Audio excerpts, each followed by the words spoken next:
more volume in my headphones. A little more volume in the headphones. A little more please. headphones in my volume, please. How high are you? Can I have more of me? More of me in my monitors? I want everything louder than everything else. Well, just put everything on 9 and then make that the loudest. But this then you can goes go to 10. 11. Ooh. Goes to 11. I'm loving the compressor on my voice tonight. That's great. Yeah, so I have some technical questions, but it looks like everything is functioning appropriately. We were doing some things last night during Beard Talk Live, which is the uncensored after show on Saturday nights, starring myself and a couple other beardos, Peakless Mountaineer. Beardos, I like that. Yeah, beardos. And Nobody, the former future governor of New Hampshire. All very bearded people. We had some Definitely. bearded people call in, and we talk about, whatever. Right? It's like an extension of Free Talk Live in that respect. So it's usually freedom-oriented, liberty stuff. But you can say bad words. Which I almost did just now. Don't do that. Because that's my fear, is that You gotta I'm going to get so comfortable. Right. Don't fall off the wagon, the swear wagon. Yes, that's right. Or beyond the sauce. Yeah. On the sauce is off the wagon, but on the wagon is off the sauce. Just don't swear. Damn it, that's hard. It's hard. All right, so it looks like everything is... It looks like it sounds good. That's proceeding. what I say. Oh. Yeah, it looks like everything sounds good. The meters are moving. Everything is working. It's like... Let's go to the phone calls. This one time, I had gotten with this new girl or whatever, and my buddy, trying to be a bro, he's like, so how was she? And I'm like, I don't know, but I was damn good. And the pat yourself on the back award goes to the captain. I guess we should say something like, this is Free Talk Live. Or start the music again. I don't know. Redo. We'll come on and roll it out. We'll come in at 15 past the hour. Captain's log, stardate 10162022. I think that gets the formalities out of the way outside of the weird I think back that's part. it. Yeah, okay. Who are you? I am the Lord Reverend Dr. Captain Kick-Ass Buckshot Esquire, if you will. And joining me in the studio tonight, it's... Steve Classic. And Nikki. I was waiting for one of you to go, Monty Python's Flying Circus. I hope you can make it without the coffee tonight. Yeah, me too. I don't know why. Usually in between dinner and here, I usually stop for the coffee, and I just didn't. I've had a weird week, but, I think I'm just sort of spaced out still a little bit. It has been a Forgot weird your week. memory pills. You know what? I'm a little upset because I signed up for a CSA, so every Wednesday I'm supposed to go pick up my little basket of veggies and eggs, and I forgot this week. And I just remembered I was literally taking a nap, and I woke up from my nap, and I was like, oh my goodness. I forgot my basket. So I'm a little upset. Yeah, I just remembered Some wilted lettuce. Sunday during my nap. What happens if you don't pick it up? That's a great question because this is only the second week of it, which is probably why I forgot because I'm still not really Right, you're not used to doing it. Into the routine or whatever. Yeah. So this is a live call-in radio program. It looks like there's an unscreened caller on hold right now. We'll screen them in a bit. And then if you would like to call, the telephone number here is 603-283-6160. Again, 603-283-6160. Plenty of phone lines are open right now, so calling earlier is always best. If you're going to, you can talk about whatever's on your mind, or you can talk about stuff that we're talking about. Or 5 people could just call in the last 20 minutes of the show. That's usually what happens. And we, get to like one of them, maybe 2 or something like that. So, but that's how it goes. Everybody, we get on a roll, we get to talk about stuff, and maybe people have been waiting to call, or they're in the middle of dinner, whatever. I don't know. Folks are doing stuff. Set your timers. Calling earlier is always best if you're going to. I wanted to talk about this article from CNYCentral.com, which is a website I've never heard of, but this rolled across my news feed some time ago. This is apparently published on October 4th. But the headline reads, Report, more students choosing trade school education over 4-year college. Good for them. I'm glad to hear that. Wow. That sings to my soul, because the way college education stands now, it's a scam, right? It used to be like probably before, like maybe up until, people my age, I'm 50, right? So maybe up until then, it used to be that was a special thing, right? Not everybody could afford to go to college. And so, if you could afford to do it and you did it, it gave you a leg up. It, gave you the ability to, have a head start on the rest of the workforce, and, get you started better. And yeah, you're going to pay for it because of loans and all that kind of stuff. But, it was supposed to be a special thing that, gave you a leg up. Now, like everybody gets a college degree. Yeah, it's just expected. Right. And so now you're no different than everybody else. Yep. And then a lot of people with college degrees, even master's degrees, can't get jobs in their field. I mean, my best friend has her master's, and she didn't get a job in her field for I think 4 years after she graduated. It took 4 years for her to actually she applied everywhere. It took 4 years to get a job in her field. I BS'd my way into technology.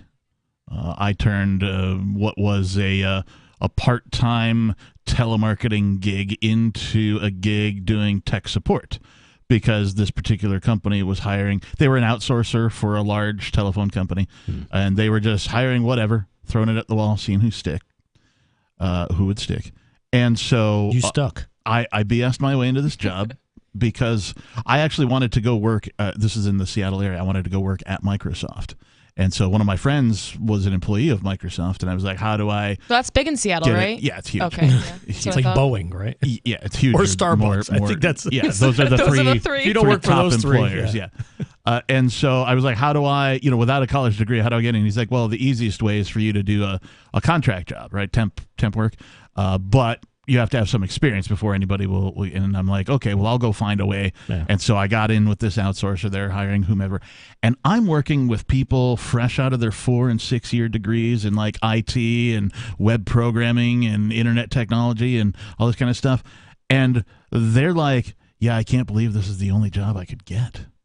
And I'm like, wow. So like y'all are like, tens or hundreds of thousands of dollars in debt, depending on... And they're competing with you. And they're competing with me, a guy who in. just was like, yeah, I'd like to try this. I think I'll be pretty good at it. Wow. And it was amazing because, like, they're all struggling with, like, oh, I got to pay the rent and the bills and, whatever this kind of thing. Debt payment, yeah. Or still living with mom because, well, I just got out of college, so now I'm just getting my feet. And, like, I've already got years of work experience, but I'm working with people that are around my age, and I'm like, this is weird. So definitely trade schools, in my opinion, are the way to go because they're usually a 1-year school, depending on what you're going for. Sometimes or they do 2. High school. You can take a trade in high school. Yeah, and then you can vocational schools. Yes, vocational school, and then you can do an apprenticeship on top of that. So even if you can't afford to go to the trade school, sometimes you can just show an interest in, like, I don't know, carpentry, for example. Yeah. Go to the carpenters union or go find a carpentry shop and be like, hey, can I be an apprentice? Because I really want to learn how to be a carpenter. And maybe they'll say yes. Get one of those signs outside of Home Depot. Will work for... Will apprentice leftover Romex, whatever you got, out of your shingles, and then you can build your own house. There you go. Will apprentice for 1x4s. Yeah. So it's funny, when I was in high school, the big thing for my high school was like, you have to go to college, you have to go to college. And my dad did a vocational high school and did a trade and became a carpenter. So he was always telling me, don't go to college. Like, do a trade. Yeah. You'll make so much more money. You'll be so much better off. Yeah. So it was just so funny because like everybody else was like, you have to go to college. You'll be nobody if you don't go to college. And my dad was like, they're lying to you. Yeah. Don't buy it. Right. It's another marketing scam. Big college, right? Big education. Well, and what ruined it, of course, was when the government started guaranteeing student loans. So, and we could talk more about that. Free cheese in a mousetrap. And get more, definitely, and get more into this article, as well as your thoughts and calls and Lions and Tigers and Bears, oh my, coming up here tonight on Free Talk Live. But I still think it's an interesting topic. More students choosing trade school over 4-year college. This is Free Talk Live. More is on the way.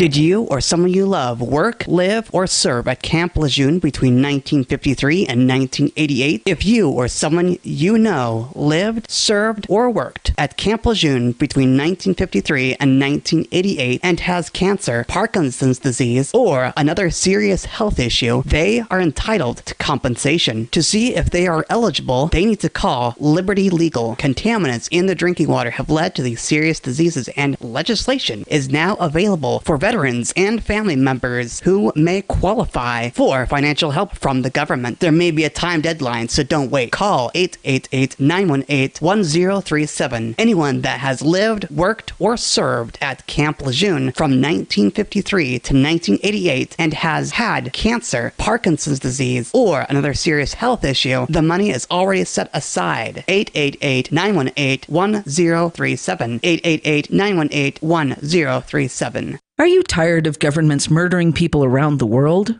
Stop using their money.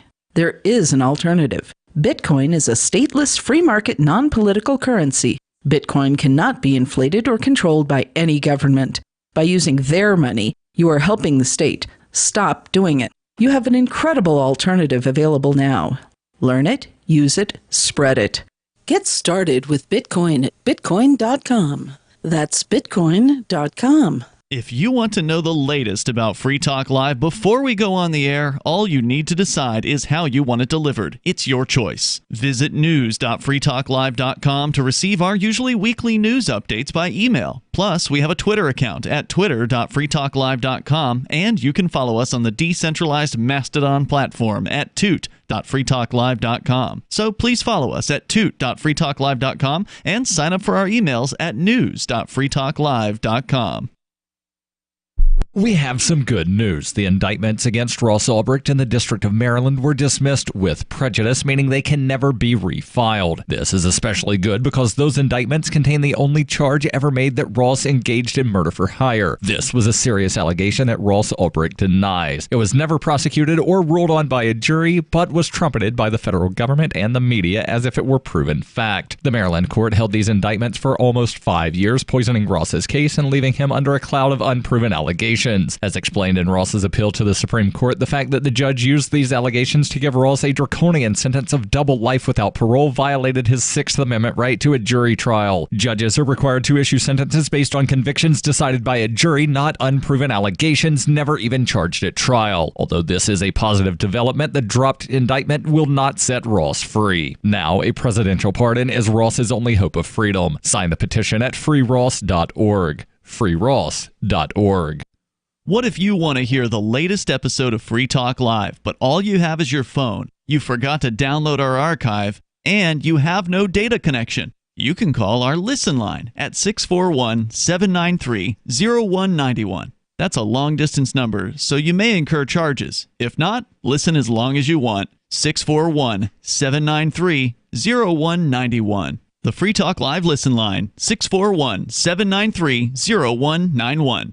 Looking for a great real estate investment? Consider New Hampshire, which is ground zero for the Liberty Movement. Your first call should be to Mark Worden from Porcupine Real Estate. He's more than just a real estate agent. He's your New Hampshire concierge. Where are the best places to live? Do you want farm, city, the burbs, or forest? Do you want a duplex or multifamily building so that renters pay your mortgage? There are homes in all price ranges in New Hampshire, and Mark can help with financing too. Invest in Liberty and property. Mark Worden can help. PorcupineRealEstate.com. You can stick it to the man and big tech. Join our FTL social mastodon at social.freetalklive.com.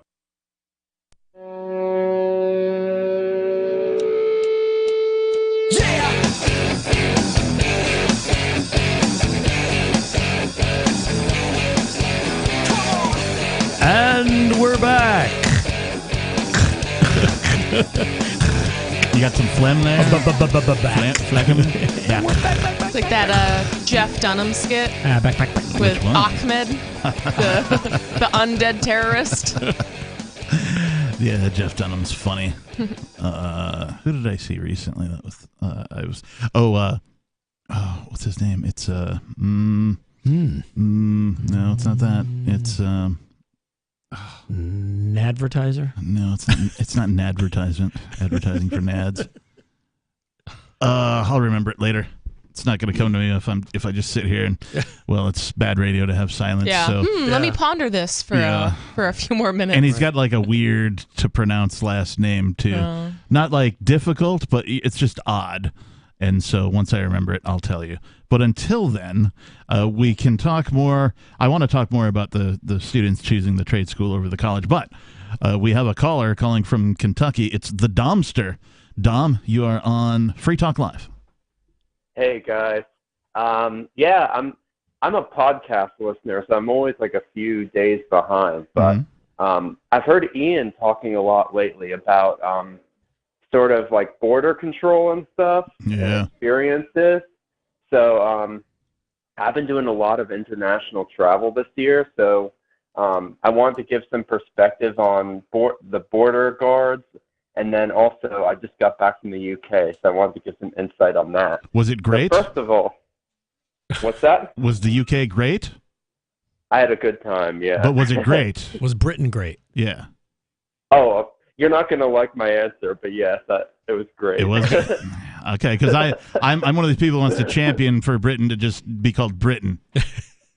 I want them to lose the great modifier because, like, I don't think they're great anymore. False advertising. Yeah, maybe once upon a time when their empire was, when they were the top dog, maybe then Great Britain was appropriate, but I don't think it's appropriate anymore. Anyway, it's been kind of mediocre as of late. Mediocre Britain. Every country's mediocre. Just sort of regular Britain. Yeah. Diet Britain. Anyway, go ahead, Dumpster. Yeah. So when you enter first of all, when you board your international flight, the airlines are doing a new thing with biometric boarding. And rather than have a gate agent check your ticket and your passport, they have a computer monitor to take your photo and verify you against the passport. So the trick is you can opt out of that as long as if you're a U.S. national. Yeah. They act kind of weird about it, but they'll do that. That's the first thing. Second thing, when you're coming back into the U.S. and you're at the border guards, they'll try to take your photo for a similar thing to match it against your passport. You can say to the border guard, "I wish not to participate," and they'll honor that. They might ask why, and I just said for privacy. But if you're a U.S. national, you can opt out of the biometric, which I highly recommend. That's so weird. Why would they take your picture afterwards? To make sure you're not cheating duty free. To add to their database for facial recognition. Right. It's like, how many pictures of me do you need? Yeah. Jeez. Well, you're already going through the 3D barbecue scanner. Right. Getting a 3D fingerprint. You already got my body. X-rays. Right. Yeah, they got to get one of your outside too, not just I your guess inside. so. Yeah, so it's totally within your rights to do that, and it's not. At first, I felt kind of uncomfortable saying that I don't wish to participate, but it wasn't at all a problem. So I highly recommend people do that, even if they don't see other people doing that. And thankfully, you're a regular Free Talk Live listener, and you, in fact, have even been on this show. So, you've got a good idea how to, sort of stand up for yourself in the face of these authoritarians. Exactly. Yeah. You can be polite and also assertive at the same time. You don't have to be a jerk. Right. That's the first bit. Second bit, the UK. So the new Prime Minister, Liz Truss, the media have been trying to portray her, and so far she hasn't been very successful. They've been trying to portray her as a libertarian, and I kid you not. Really? And yeah, wow. Seriously. That's weird. And the British pound tanked against the dollar a couple weeks ago. Right. Yeah, I saw that. The media are trying to show it as proof that libertarian ideas don't work. Oh, really? They want to privatize everything. Sure. Yeah, one of the oldest currencies on planet Earth tanks, and it's the libertarians' fault. And here's the thing. We all know that she's not a libertarian, but here's the thing. She's not libertarian because she wanted to massively increase deficit spending and not cut spending at all, Right. which is not Yeah. a libertarian idea, nor is bailing out energy companies because of the failed Ukraine sanctions. So she's not a libertarian, and she is not proof that libertarian ideas don't work because she's not a libertarian. Yeah, the thing about libertarians is that most of them, at least politically speaking, are consistent. I know it's a weird concept to all of the other politically motivated people. Like, oh, you mean I have to maintain this stance, like, regardless of the circumstance? I thought I was supposed to do the opposite of that in politics. I thought I huh. was only supposed to root for my team. But I was only supposed to be a liar and a cheater and a stealer. Yeah, and flip-flop whenever it suits me. Flip-flopper. And then finally, I just wanted to say, so you guys have been talking about the energy crisis over there, and an Airbnb that me and my friends booked for the week. This has never happened to me before, an Airbnb, but the hostess messaged me and said, "I'm trying really hard not to raise prices right now because of the new energy price hike."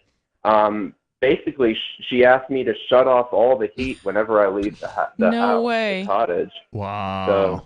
So, yeah, I feel really bad for the people there. Yeah, that sucks. That is weird. I've not heard of that, but considering what is happening, particularly with energy costs, I'm not really surprised. And in fact, I would be willing to bet that there are going to be more, like home automation type services or softwares that will, automate that kind of a thing. So if it detects no body heat in the house, it will reduce the temperature, to, whatever, safe. Right. I know here in New Hampshire, particularly in the winter, you have to keep the heat on to keep your pipes from freezing and bursting. I'm sure it's the same in the UK, though, and most of Europe. I've never been, so I don't know. I think it's cold there. Well, they want to roll out Winter. the smart thermometers. You get $50 off your bill, and you get a smart thermometer that they the can ones control. that radiate the 5G or whatever? I don't know. They can basically get in and control the heat or cooling in your house. Oh, I don't like Under that. a climate Everyone emergency. has a smart meter in the UK. Smart meter?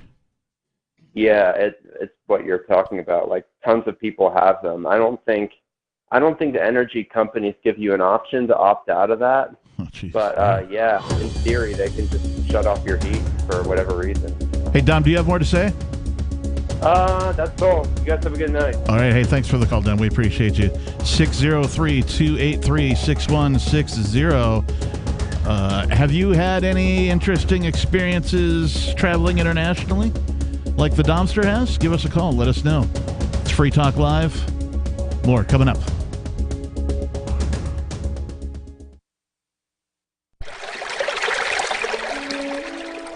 Fact. The new NSA data center in Utah requires 1.7 million gallons of water every single day to operate. Billions of Fourth Amendment violations need massive computers and the water to cool them. That water is being supplied by the state of Utah. Fact. There's absolutely nothing in the Constitution which requires your state to help the feds violate your rights. Our message to Utah: turn it off.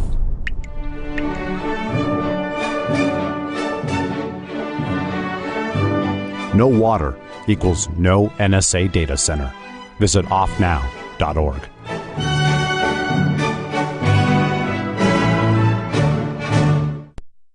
From Feature Story News in New York, I'm William Denslow with the Week in Review. NATO defence ministers have reiterated their commitment to supporting Ukraine. Allies announced deliveries of air defence systems and specialist equipment to help Ukraine's forces get through the winter. South Korea has imposed its first unilateral sanctions against North Korea in 5 years, in response to ongoing missile tests. This move came after Pyongyang fired another missile into the Sea of Japan on Friday morning. Chris Gilbert reports. Seoul says North Korea's ongoing missile tests are destabilizing peace in the region.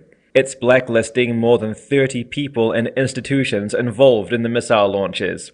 It's also condemning Pyongyang for flying 10 aircraft towards the border between the two countries on Thursday, triggering an automatic deployment of South Korean fighter jets.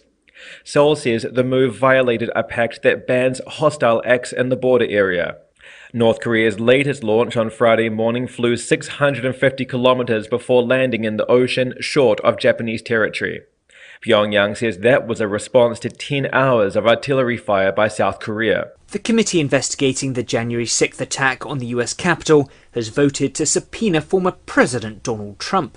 The committee says it has enough evidence to push for criminal charges against multiple individuals relating to the attempts to overturn the 2020 presidential election. Nick Harper reports from Washington. In what's expected to be the final January the 6th hearing, the committee laid out how Donald Trump inspired the violence that unfolded on Capitol Hill, and how he repeatedly tried to join the crowds at the Capitol, even after they began attacking police officers. The committee's subpoena is a formal summons for Trump to appear in person to testify under oath. However, he's now likely to fight that. After facing mounting criticism from MPs and slipping opinion polls, the UK Prime Minister Liz Truss has defended her position and her credibility as leader. Truss sacked her Chancellor Kwasi Kwarteng and U-turned on a decision to cut taxes. Laura Macon-Isherwood has more from London. On Friday, she recalled her Chancellor Kwasi Kwarteng from a meeting in the United States and removed him from his post after facing repeated criticism over their mini-budget tax-cutting plans. In a televised address, Liz Truss said she had acted decisively and that she wants to deliver a high-growth economy.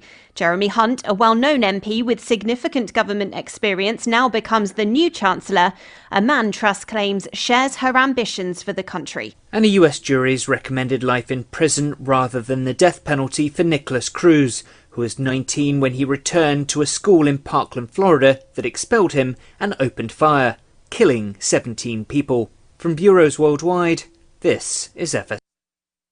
Don't miss a moment of Free Talk Live. Get our archives daily via our podcast at feeds.freetalklive.com.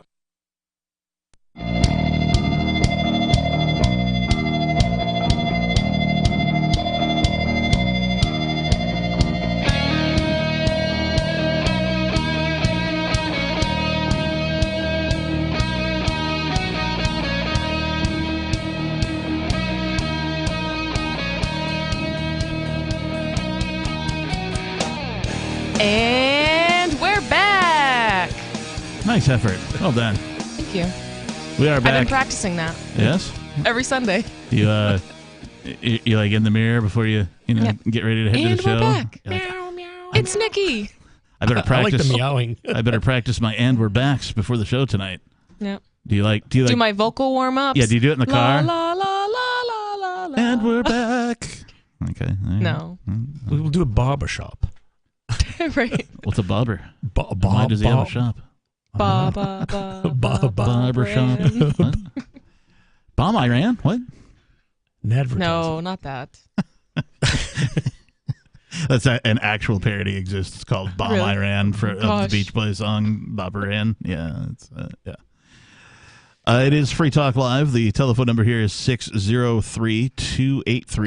603-283-6160. Again, 603-283-6160. In the studio tonight, it's myself, the captain, Steve Classic, and Nikki. I do want to get back to the article about kids choosing trade school over or four-year college, but let's go to Sam calling from Ohio. Sam, you're on Free Talk Live. Yeah, you guys were kind of talking about inflation with the heating bills going up in Britain. Yep. And I almost wonder if these globalists are trying to push for inflation to basically roll out the CBDC quicker than it otherwise would happen. What would make you think what? that? That's crazy talk. We agree This with is you. a of Crazy course, Talk but, Live? at least thus far, I think most of us would be in agreement that yes, it's definitely governments, central banks in particular, working in concert to inflate currency in order to exert more control over all of our lives. Well, it's problem, reaction, solution, right? The Hegelian dialectic. Yes. And Sam? so because of all that, it seems like it's going to be more and more important to get out of their currencies. Oh, yeah, I agree. In fact, tonight here in the little city of Keene, New Hampshire, I paid for my dinner using Goldbacks, which is always a great experience. And there's several places around here that take the cryptocurrency. The folks in the larger freedom movement, that's the Free State Project and other liberty-minded movers who have come to New Hampshire to get together with like-minded people to try and achieve liberty in our lifetime. Many of them. I guess the question would become. Oh, sorry. I was just going to say, many of them accept crypto or at least transact in crypto and Goldbacks or gold and silver, on a regular basis. Yes, thank you. I like the sound effect. The sound of silver. Go ahead, Sam. I guess the question would become, how quickly is it going to be before they bankrupt us to put us into a CBDC? That's a good question. I don't know the answer to that. I don't know that even they know the answer to that. They're going to try, and it's going to be, like we saw PayPal with the thing that they did where they're like, oh, if you spread misinformation, we're going to steal $2,500 from your account. And then they were like, no, that's not what we said. Yeah. So. Yeah, I heard about that. And one guy was talking about how the fact is that even if they did do that, he wouldn't be that mad about it because he purposely never kept more than that on his account, basically. I also think I deleted my PayPal account a long time ago. I don't trust PayPal. I think people should get off of PayPal. Even like the Venmos and the Cash App. I just don't. Yeah. I don't know. I just don't think it's a wise way to transact with other people. I keep a PayPal account open because a long time ago when I was doing the music thing, I sent in a thing to like ASCAP, which is the American Society of Composers and Producers. Okay. And they are an organization that basically figures out when you get royalty payments. So every now and again, I'll get a deposit for like a nickel, a dime maybe, depending on if, a song that I had something to do with got some airplay or got played somewhere or somebody, used a hook off of it for their song, whatever. So I got to keep it open for that purpose. But I only it's a one-way thing. I never use it the other way. I never use it to purchase anything. I'm not using it as a mobile wallet. So I think it's okay to leave that open, but I don't have Venmo. I did for a while. I don't have it anymore because screw those guys. Yeah. I think a big reason why I deleted my PayPal is because it kept getting hacked. But it was weird. They were changing the email associated with my account. Yeah. And I'd call PayPal and it would be a whole thing to get it resolved. Yep. And even when I was closing my account, they wouldn't let me. They were like, we need to approve your account being closed. Oh. And I'm like, it's my account. What? You need to approve my account being closed. Wow. And it took them a month to close my account. And in the meantime, I'm getting hacked by whoever. It was just ridiculous. If you're out there listening, and Sam, we'll let you have more statements here in just a second. I just want to tell everybody some advice that I got. Now, I'm not a financial attorney or anything, but I've heard horror stories about PayPal freezing your bank account because you have to attach your bank account to your PayPal account. So if you're going to transact in PayPal and you have to have PayPal for one reason or another, for your business or, some sort of business application. The recommendation given to me was open a completely separate checking account and then attach that to PayPal so that if anything ever goes awry with PayPal, they're not hosing up your regular everyday checking account where you got your auto pay for your bills and stuff like that. Couldn't you fund it almost as if you have a prepaid credit card? I'm going to put $1,000 into my PayPal account somehow? Think so. Or you still have to tie a bank account? I think you have to fund it. I think you have to tie a bank account to it. Yeah. I'm not sure, though. It's been so long since I set mine up that I don't really know. Sam, you have more thoughts? Just seems like you would think that your account is your property, but I guess it isn't. No, it certainly is not. And in fact, somebody, I don't remember who was, maybe it was Peakless Mountaineer was talking about it. We think about it, and most people think about the bank as having an account with your money in it. But it's not. They have an account with your name on it, not your money on it. And the way you can tell is this. There's never a maximum. Your bank account can never be full. Right? But there is usually a $30 minimum. That's right. So if you're too poor, we're going to fine you. Yeah. Isn't that interesting? You overdrafted your account because you're broke. So we're gonna charge you more money because you're broke. Yep. That'll teach you. Yeah, that's really nice. Thank you. Thank Sam? you for that. That just seems to me like a money grab, honestly. Yeah, I couldn't agree more. And hey, thanks for the call, Sam. We appreciate you. It certainly is. Governments obviously are working in concert with each other, and I say that it's obvious based on the events known as COVID. So everything surrounding COVID was, in my opinion, a very large illustration of how governments around the world are working in concert with each other to gain more control over you, to extract more life effort from you in the form of taxation, and basically control you for their ends, to treat you like tax cattle. The milk that you give them is your tax money. Yeah, they let you keep some of it, and they let you, travel and see foreign countries and stuff like that. But so you can spend your money. It's yeah, right. It's free range slavery, is what it is, and it's all made possible by the guns of governments. The central banks would have no power and no control at all if it wasn't for the guns of governments. So. And that's such a good way to put it too. So if you're a good little boy or little girl, you get a longer leash. Right. You can leave the country and you can do things. Mm-hmm. Right. But if you're bad, if you disobey the government, you're going to get a short leash. You're going to be put in a cage. Going to get your studio raided. Yeah. Windows busted open, Bearcat through the wall. Yeah. Well, I think cash, I know that people say, like, well, only drug dealers use cash. And that's kind of the argument for we got to get rid of cash. Which is such a lie. During COVID, they said, well, there's germs on cash. There's a coin shortage. One of the reasons, it's so strange. One of the reasons I don't think cash will ever completely go away, despite some people really trying hard, is because the politicians themselves have to have some way to do the dirty deals, the backroom deals, right? Before 9/11, however many billions of dollars went missing that everybody forgets about. Like the day before 9/11, 9/10. Yeah, $2 trillion missing. Yeah, Rumsfeld, or whatever. Things we know, we don't know. And nobody never found it. It just disappeared somehow. 603-283-6160. More Free Talk Live is coming up.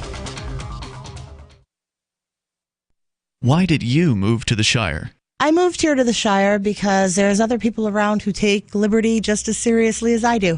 I moved to the Shire because I saw videos of people challenging authority and thought that I could get support myself. It called to me, do this, right now. I wanted to be around people like me who got it, and once I got here, I knew there was nowhere else that I wanted to be. I've always wanted to change the world, so I moved to the Shire to join people who were actually working towards doing the same thing. The people here are awesome, loving, and positive. It was for the adventure and for the feeling of something important is happening here, and I just wanted to come to sort of be part of that. Visit ShireSociety.com to read and sign the Shire Society Declaration and learn the reasons why, if you love liberty, you should immigrate to the Shire. Plus, connect with others via the forum at ShireSociety.com. That's ShireSociety.com. Have you had enough of the big-name web hosting services that are long on promises but short on bleeding-edge features, uptime, and customer service? Try Agorist Hosting, the agile web host that offers full concierge service from website redesign, full e-commerce solutions, custom apps for your Shopify store, IPFS integration, and more. Agorist Hosting is ready to take your web presence into the future. To get started, head over to agoristhosting.com. Tired of cancel culture? Sick of mega tech corporations holding an axe over your head? Join the LRN.FM Matrix chat server. It's self-hosted, so no one else can tell us what to do or say. Don't like the existing channels? You can make your own. You can even connect into some of our channels from other Matrix servers. It's federated. For the full LRN.FM Matrix experience, though, you should join our server via the step-by-step instructions at chat.lrn.fm. Chat.lrn.fm.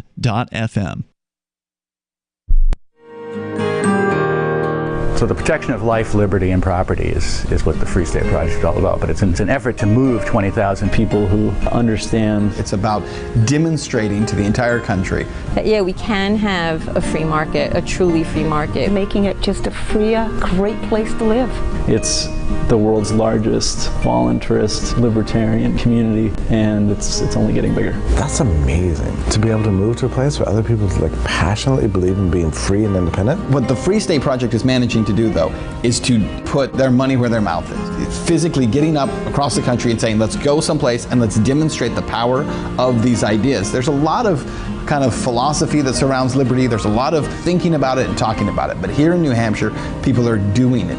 101 Reasons Liberty Lives in New Hampshire, a documentary by Free State Project Early Movers. Watch it free at 101reasonsfilm.com. 101reasonsfilm.com. If you want to know the latest about Free Talk Live before we go on the air, all you need to decide is how you want it delivered. It's your choice. Visit news.freetalklive.com to receive our usually weekly news updates by email. Plus, we have a Twitter account at twitter.freetalklive.com, and you can follow us on the decentralized Mastodon platform at toot.freetalklive.com. So please follow us at toot.freetalklive.com and sign up for our emails at news.freetalklive.com. So you've signed the Shire Society Declaration and are planning your move to New Hampshire to be around more liberty-oriented people. Next, sign up for the Shire Society Forum at forum.shiresociety.com. There are a bunch of people there who are already in the Shire, and they want to meet you. If you're already in the Shire physically, you should also come by the forums. Remember, not everyone uses Facebook. New people are signing up for the Shire Society Forum every month, so drop in and say hello at forum.shiresociety.com. We're still not sure why you'd want to watch, but our video feed is streaming nightly for free at cam.freetalklive.com.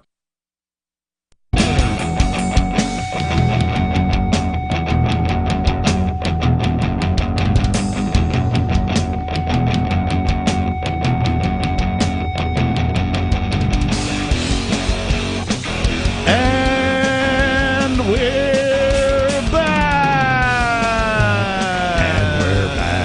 And we're back. And we're back. And we're back. And we're back. And we're back. Yeah. Hey, yeah. Life Whoa, is just whoa. a fancy cheese. Sundays are so fun. Fancy cheese. I love Sundays. It's all part of my rock and roll fancy cheese. Fancy cheese, that's right. Nikki has cheese in the studio. Yeah, I Nikki do. brought cheese. It's in the very studio, delicious, and it is. too. Thank you for bringing cheese again for the second time that I've been here. At Third? least probably third time. Yeah. Okay. Well, It's my new thing, you know. cheese is so good I forgot one time. This cheese. The cheese stands alone, so I'm told. There's a No crackers, though. There's a Borat outtake. I don't know if you ever saw the movie Borat. Yeah. There's an it's pretty outtake where funny. he's in the cheese aisle. I did not. think I've seen that. So he's basically in this cheese aisle, and he's asking the store manager. He goes, "Well, what is this?" He goes, "Well, that's cheese." And he goes to the next package. "Well, what is that?" That's cheese. And it goes on for 20 minutes. It's. I thought it was so bad, but now I think it's tremendously funny. Yeah, I do tend to be cheesy. Dad jokes, cheesy, Cheesy. Yeah, definitely. We were talking about this article about more students are choosing trade school education over four-year college, and then we've had some calls. We've been talking about, the energy crisis, how that's affecting people globally. We've been talking about, economics, how central banking sort of works together along with governments to, control people, control their lives. And I think Nikki was illustrating how, it's like, if you're a good person, you get to do all these things. But if you're a bad person, you don't get to do all these things, right? The good people get the extendo dog leashes. That's right. That's right. The bad ones, they don't get to leave the get to leave the cattle yard. Right. Well, that's a social credit score. You'll get extra Federal Reserve tokens in your account. Yeah. At the end of the month, if you Can you imagine your behave. government rewarding you with like behavior tokens? It's like the gold stickers when you're like a little Yeah, kid. you get a- yeah, you cleaned your room. Good job. Here's a gold a sticker. star. Put a star on your. You made You it to won't work get every day beaten this today. week. Yeah. And we can talk more about that too. But first, let's go to Jerome calling from which Carolina, Jerome? Charleston, South Carolina. South Carolina. Okay. What's on your mind tonight? Hey, or be like the guy who said he could stand on the street corner and shoot people, and he wouldn't lose any support. How you like that as a campaign slogan, huh? Who was that, Trump? How's that for campaign rhetoric? Wait, who's campaigning with that as their slogan? That was your president at one time, Donald J. Trump. Not my president. Yeah, I'm sorry. I don't believe in presidents. Well, he's your president whether you like it or not. You live in Definitely this not country, anymore. He's your president. Not anymore, Well, he's Where not. do you live at then? Where do you live? Donald Trump is not the Hello? president of the U.S. Yeah. No, not anymore. But he was, and that was one of his campaign promises. When was he president? Wait, one of his campaign promises was to stand on a corner and shoot people? I don't remember that He as one of said his... he could stand on the corner and shoot someone, and he wouldn't lose any support. I do And they remember. still elected him. say that? I Wow. did hear that he said that. Wait, how long has Biden Hey, been you president think now? Hey, you think a Democrat could say something like that? Huh? Oh, I don't know. Have you Probably. heard anything that's come out of Biden's mouth? I doubt it. And be black. You think a black Democrat running for office could say that? Huh? Have you heard He'll anything get come out of elected. Biden's mouth? Did you listen to our show last night, Jerome? Because we talked about Biden putting his hands on this little girl, and she looks all uncomfortable, and he says to her, yeah, what I tell my daughter and granddaughter is no serious guys until after 30. Well, you got Trump with porn stars, so hey, hey, he's with porn. So you're he's fine with playing both on of those, then? You're porn fine with Trump No, I'm standing not on a corner fine. I'm shooting not fine. people, and you're Look, fine with I'm not Biden fine with sniffing Biden. little girls I'm and not telling fine. them no serious guys until 30? No, I'm not fine with Biden's behavior, okay, at all. You- I'm not in love with Joe Biden, okay. He got some peccadillos in his closet, all right. But then you got Trump talking about shooting people, man. Yeah, but Trump's not the president anymore, so why do you But care? Why do you care also, about Trump? Corn Pop was a Joe- bad dude. Joe Biden Oh, said that he was going to use like military style weapons against his own people. That's true. You know, so how is that any better? That almost sounds worse. Trump was going to let his own vice president get killed by a mob because he wouldn't back him up. All right, so why are we arguing about? Right, what can They we both suck. conclude from all this information? Politicians suck. Politicians suck. The government is a horrible organization, and we should all work to eliminate it as an organization type.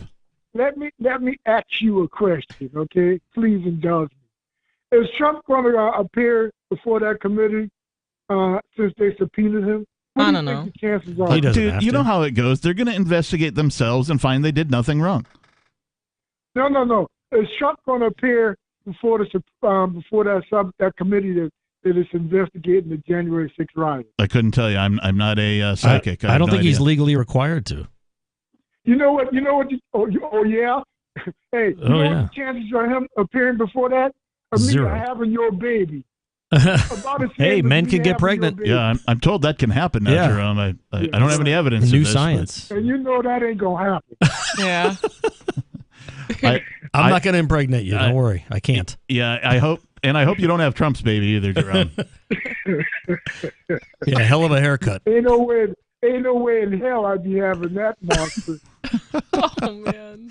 Really? Not even it saved one life? Hell, what part of hell no do you not understand? Probably the hell part.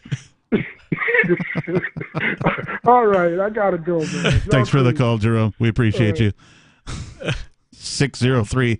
603-283-6160. I like Jerome. I do too. He's a little He's great. misguided, and he's he's great. A little bit of a. It's always a good call, though. You know. He's a good illustration of a person who's driven by the news. Right? Yeah. Because whenever he does call, and I know he listens to a very specific radio station. I'm sorry, I forget the call letters of the one in there that we're broadcast on. And so he's listening to these political shows, and then we come on, and we're sort of the anti-political show. But he's still in political mode, and so when he calls, it's always Trump this and Biden that. We're like, no, just all you have to remember is that they all suck, and we don't like any of them. It's simple. Maybe Rand Paul. It seems very reasonable to me for most people to conclude that, but for whatever reason, folks are stuck in this fog of statism, and they think, oh no, it's just my team that's the good one, and your team's the bad one. Coke your versus teams Pepsi. suck. It's a duopoly. Yeah. Exactly. It's a duopoly. Coke or Pepsi. The same thing. Like I try to use the illustration of religions too, to like enlighten people to what's going on, because there's roughly 200 governments on planet Earth. Right? So Something like that. And for all of them to, like we were talking about earlier, act in concert to take away your rights concerning It's creepy. the Trust of COVID science, stuff, yeah. and and if you don't get the shot, then we're gonna cancel Right. your bank accounts and not let you travel and all this kind of crap. Yep. And it's like we came really close to global martial law. Yeah. really close. The only thing that was missing was like tanks and troops in the streets. I mean, some places did have martial law. That's right. Not Australia everywhere. was very locked down. Yeah, Australia, China. New Zealand, China. China was terrifying. Yeah. I mean, they were literally shooting people in the street that were trying to run and get food and medications. Or they're jumping off of buildings if they're locked in. What's that other communist country? California. Thank you. Right, yeah. They were horrible. And California. They were horrible. So, yeah, perhaps it's time for humanity to take a good hard look in the mirror and realize that statism, that is governments, commonly referred to as governments, statism, is a horrible idea. It's antique. It's barbaric. It's responsible for most of all of the bad things that have ever, like the largest murders, the largest genocides, right? The governments are responsible for the largest, biggest, and most of all of the bad things that people we don't want. The largest thefts, governments. Making people bankrupt? Governments. Yeah. Yep. So maybe it's time we don't have that anymore, right? I know that sounds weird, and I feel like I must sound like what some of the people who were against slavery sounded like way back in the day, where they're like, what are you talking about? Well, how am I even going to function without slavery? Everybody has slaves. Dude, you even had slaves. Yeah, but I realized it was wrong, and now I don't have them anymore. It's right? it sounds like an STD, right? It's right. You used to have government, Dude, did you hear Bob came down with slavery? Yeah, I don't know what happened, man. He got with that one girl. He got it in Great Britain. Yeah. Where they were in advertising. Yeah. It all comes full circle. Yep. We try to bring it around, yeah, but sometimes we fail. It's time to get rid of this organization type that is commonly referred to as government, because everything can be done and negotiated on an individual basis. Yeah. Also, why shouldn't you have choice in like a whole bunch of things that involve your life? Security, pro-choice. Yeah. What kind of currency you want to use. I can't think of one problem I have that government hasn't caused for me. Seriously. Yeah, seriously. Yeah. 603-283-6160. Can you name a problem that government has actually solved that resulted in a net positive for mankind? Give us a call.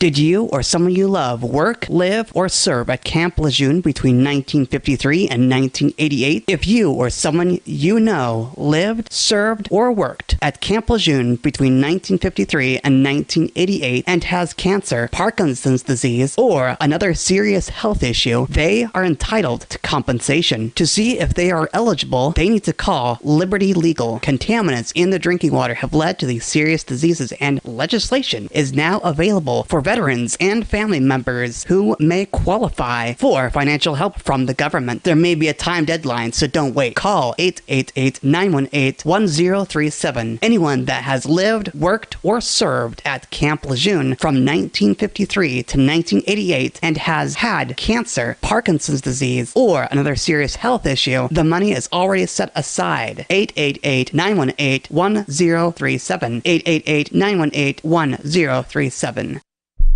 The new 4th edition of Healing Our World, The Compassion of Libertarianism, will take your understanding of liberty to a deeper level and has over 1,300 updated references, new cartoons, and a foreword by Dr. Ron Paul. With discounts for multiple book purchases, the 4th edition of Healing Our World is a great gift for the liberals, pragmatists, environmentalists, and Christians in your life who think libertarianism is cold-hearted. Get yours today at healing.freetalklive.com and use promo code FTL for a $5 discount. What if you want to hear the latest episode of Free Talk Live, but all you have is your phone, you forgot to download our archive, and you have no data connection? You can call our Listen line at 641-793-0191. That's a long-distance number, so you may incur charges. If not, listen as long as you want. 641-793-0191. The Free Talk Live Listen line, 641-793-0191. You're listening to the live edition of Free Talk Live. Hour number 2 is next after the news here on the Liberty Radio Network at LRN.FM. From Feature Story News in New York, I'm William Denslow with the Week in Review. NATO defence ministers have reiterated their commitment to supporting Ukraine. Allies announced deliveries of air defence systems and specialist equipment to help Ukraine's forces get through the winter. South Korea has imposed its first unilateral sanctions against North Korea in 5 years in response to ongoing missile tests. This move came after Pyongyang fired another missile into the Sea of Japan on Friday morning. Chris Gilbert reports. Seoul says North Korea's ongoing missile tests are destabilizing peace in the region. It's blacklisting more than 30 people and institutions involved in the missile launches. It's also condemning Pyongyang for flying 10 aircraft towards the border between the two countries on Thursday, triggering an automatic deployment of South Korean fighter jets. Seoul says the move violated a pact that bans hostile acts in the border area.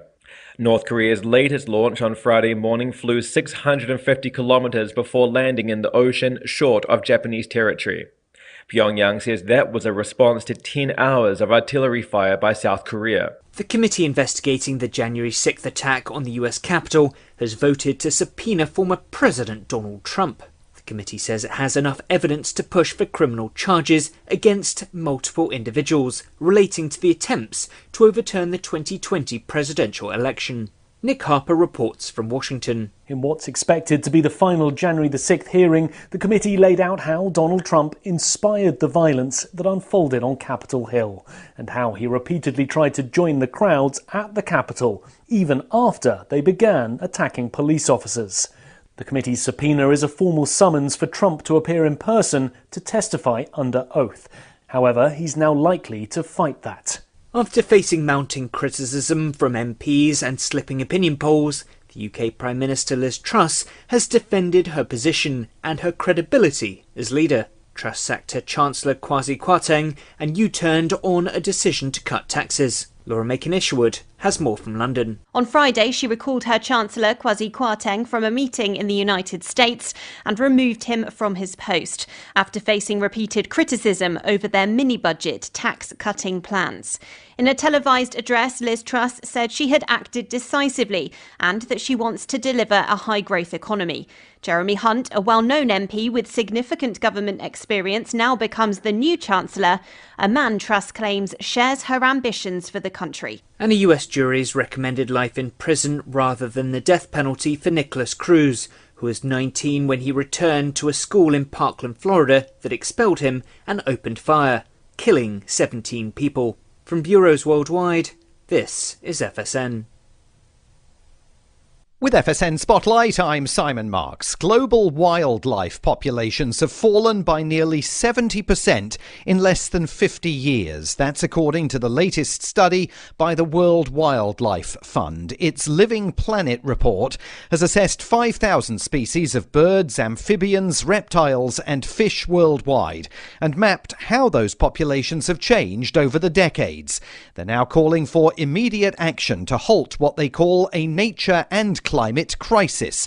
Tanya Steele is the fund's chief executive. It is a severe warning that we are facing both a climate and a nature catastrophe, and ultimately it's driven by human activity, which has continued at pace in converting so much of the natural world, whether this has been through construction, but actually largely the way in which we're changing the natural world in terms of converting land for food and for agriculture.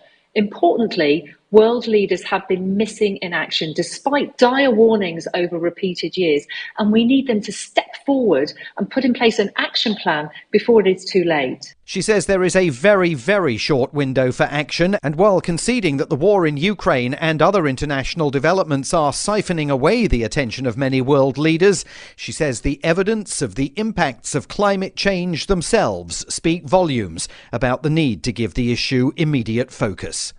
With FSN Spotlight, I'm Simon Marks. FSN is an independent source of news for TV, radio and digital networks worldwide. You can find more of our minute-by-minute updates on Twitter. Follow us there at Feature Story. And we have a wealth of audio and video stories from our global news bureaus on Facebook. You can find us there by following Feature Story News. Stay tuned for further updates right here. But for now, that's the latest Feature Story News. William Denslow reporting.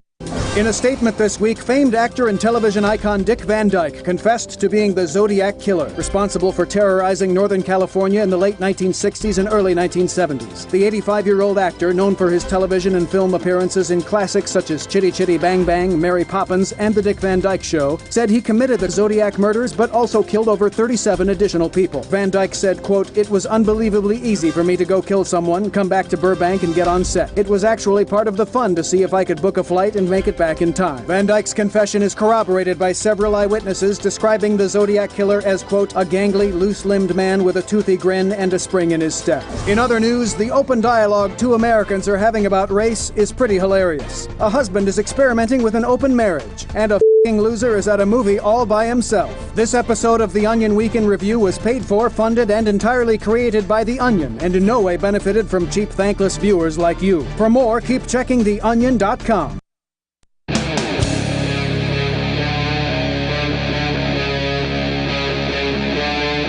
Free Talk Live.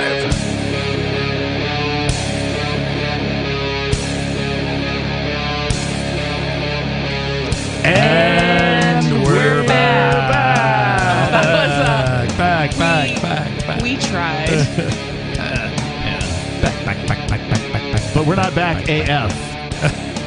Just regular back. Just regular back. How are you? Yes. How are you? This is a message for Jason Henza. Not at all is the answer. Unfortunately. Some of us are just tired. It's the cheese. And it's the we've cheese. had cheese, which generally makes you a little loopy. It's the sriracha. Thanks for listening, though. We appreciate you. It's the dairy. It's the dairy product. It's the dairy air. Dairy air. The cheesy joke. Oh, that's right. That was great. GRATE. Yeah. I really shredded that one. Yeah.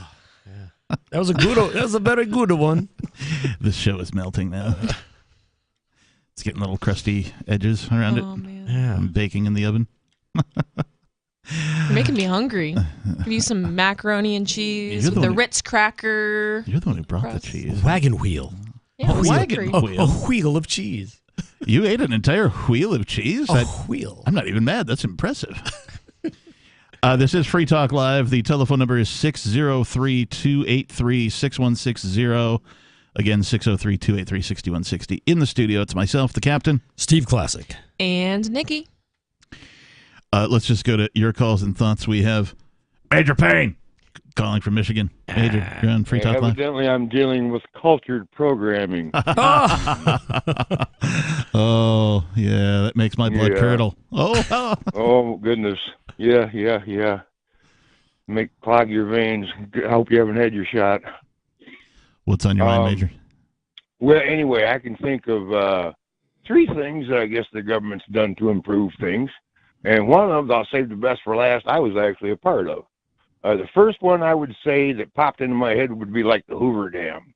Great accomplishments that provided power for thousands and thousands of counties and whatnot. I guess I'll give them that one. Was that really government that did that, though? I mean, wasn't it people who... It was under the Hoover administration. They named the damn thing after him. So I would have to they named the dam? Yeah, what? The damn thing. No ego there. Like Hoover didn't build it. He didn't, lend a hand. No, He wasn't but down he there had the digging and foresight putting the concrete in, right? What he did was he taxed people. And said, you're allowed to do this.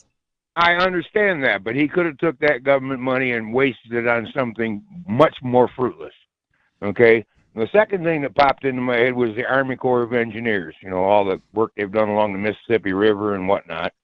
And the third thing that popped into my head was the Civilian Conservation Corps, which they brought into existence in the 30s during the Depression. Yep. And you got to take into consideration when I tell you this, that most of the natural forests had been cut down. Everything was pretty much stump city. And the trout streams were under serious catastrophe from silt runoff and no shade and whatnot. So what they did is they took a bunch of rural farm boys, youngins, 14, 16, up to probably 18, 20 years old maybe, and from starving families, and they gave them, a minimum wage, and they went out and worked their butt off in the woods and built wildlife habitat and saved a hell of a lot of trout streams, quite frankly. I still get my hook snagged in some of the crap they built years ago. Get Getting your trout they fresh. brought it back in the 80s, and I was part of the CCC, the Civilian Conservation Corps. Yeah, I'm familiar with it. So It's we also build like they rolled Job Corps into that, didn't they? I don't know what the end result of that was, but yeah, we build like wood duck boxes, and take out problematic beaver dams, and there was a lot of farms that got lost to taxation back in the 50s, and the popples would move in and take over the orchard. Those damn so beavers. we'd go and push the forest back and save the apple trees, and, so it was cool. What was the other thing you were calling about? Pissed off the honchos though at the DNR. What was the other thing you were calling about? Oh, Jerome was talking. The last thing he was talking about was January 6th hoorah. Yeah. And they've been wasting our money chasing parks for 2 years now. And it amazes me that these Democrats. You're getting further away somehow. You can't milk a bull, and that's what they're trying to do. You can't milk a bull. Major Payne, your phone's kind of cutting in and out, so we're gonna let you go. But thank you for the call. We appreciate you. That's Major Payne, everybody. We had some guy call into Beard Talk Live last night. I'm like, "What's your name?" And I didn't say that. Actually, we have a very distinct way of answering calls on Beard Talk Live that I can't say here on Free Talk Live. Oh, but I basically I can imagine. But I Okay. basically asked him his name, and he goes, "I'm Minor Payne." So it's the evil opposite, to Major Payne. So perhaps in a future lifetime there'll be like arch nemesis, and there'll be some sort of battle of the Payne boys. Major Payne versus Minor Payne. I don't know. They had many a story to tell, but it was a rare occasion, such as this, that he did. What did you put in that cheese, Nikki? Yeah. That's, I don't know. It's terrific. Whatever it is. I'm enjoying it myself. So. All right, so let's swing back to this article from CNY Central about. Let's get past the first paragraph tonight, will we? Yeah, we haven't even gotten into one paragraph. Report: more students choosing trade school education over four-year college. A growing number of students are saying no to a traditional four-year college, instead choosing trade schools or apprenticeships after high school. Part of this has to do with the increasing cost of higher education. U.S. News reports that the average student debt is $30,000 for a It's actually recent not that bad. college graduate. At 23 years old, Brady Waddell makes more than most recent college graduates. Yeah. Without a four-year degree, Brady takes home $25 an hour, while the average entry-level college grad only makes $20 an hour. And I think it's also important to add that the job fields, like the jobs that you would get with a college degree, like those kind of jobs, those are flooded. That Right. field is flooded. Right. The trades, that's where we actually need people. Right. If you try to get a contractor, a plumber, an electrician, anything like that, Yep. a lot of areas, all of the tradesmen in that area, they're booking out months. Yep. True. It's hard to get somebody. Windows, Even 17 here. weeks. Well, the Sprinter vans, they Yep. started out as Mercedes-Benz. Yep. And a lot of the plumbers and electricians had them because, they're useful. Now you they're can live in useful. them. They're expensive. Yeah. They're high quality. You can customize But people them. were going like, wow, my plumber has a Mercedes-Benz truck. Yeah. So they had to Right, yeah. rebrand it as Ram or Freightliner or Right, yeah. whatever. Yeah. But it's a Mercedes. Yeah, essentially. It's kind of funny. Well, they're getting paid like what, $80 to $100 an hour? Yeah. It's like, well, And do they're the math. booked, and they are booked Yep. all the time. This guy Brady says, when I came out and got my license, I would have earned as much money as I would have accumulated in debt if I'd gone to a four-year school. So he went to trade school. He, learned a trade. He went out and started working. And when he got his license, he says he earned as much as he would have accumulated in debt in the same period of time had he gone for a four-year college degree. And he's now an HVAC service apprentice. So he got his license, became an apprentice, and now he's making bank.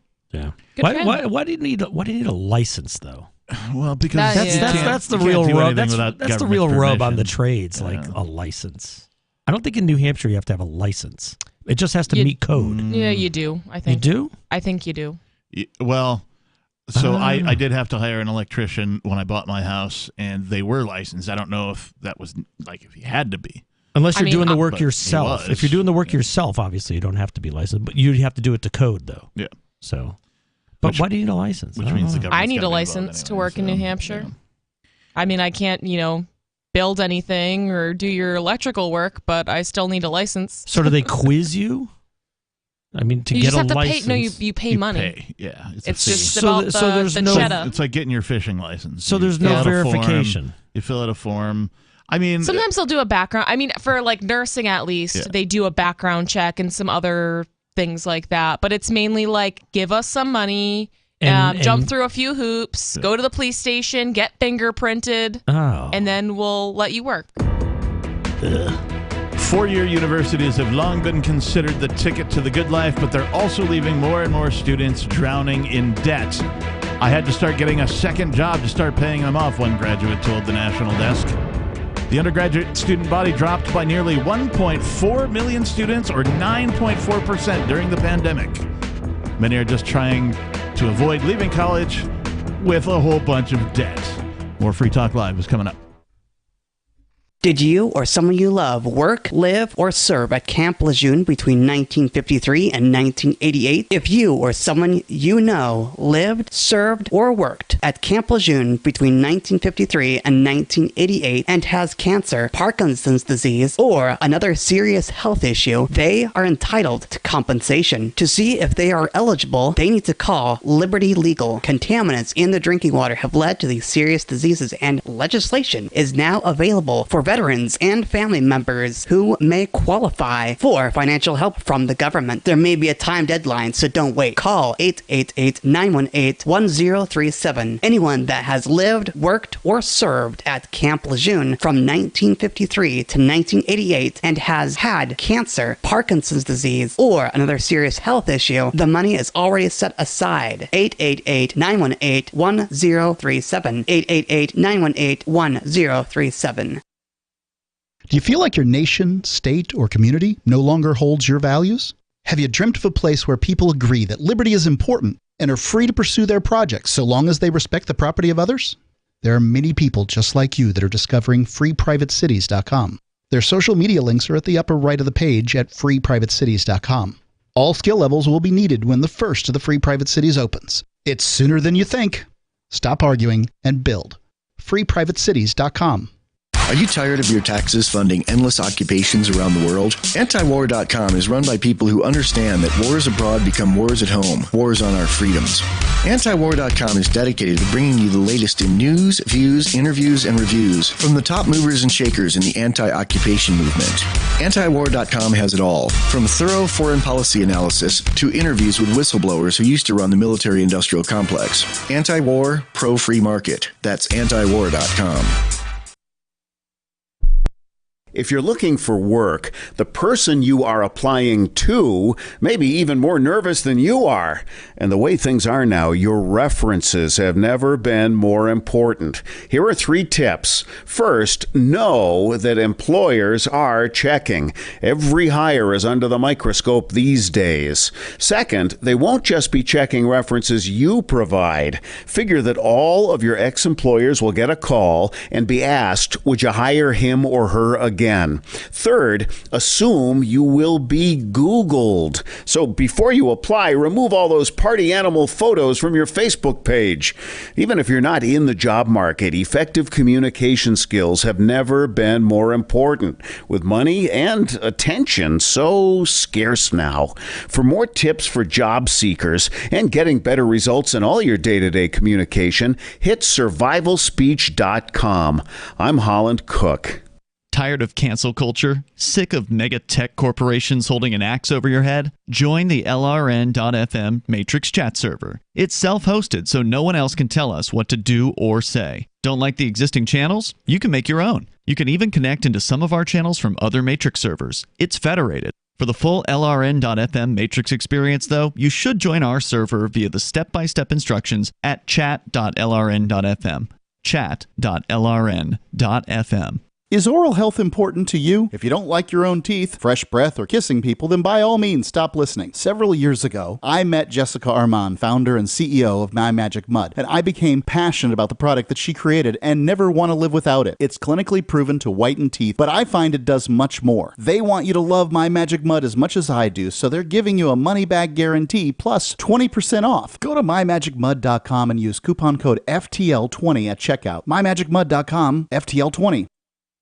You can help spread the ideas of liberty with our Patreon for just $5 per month at amps.freetalklive.com.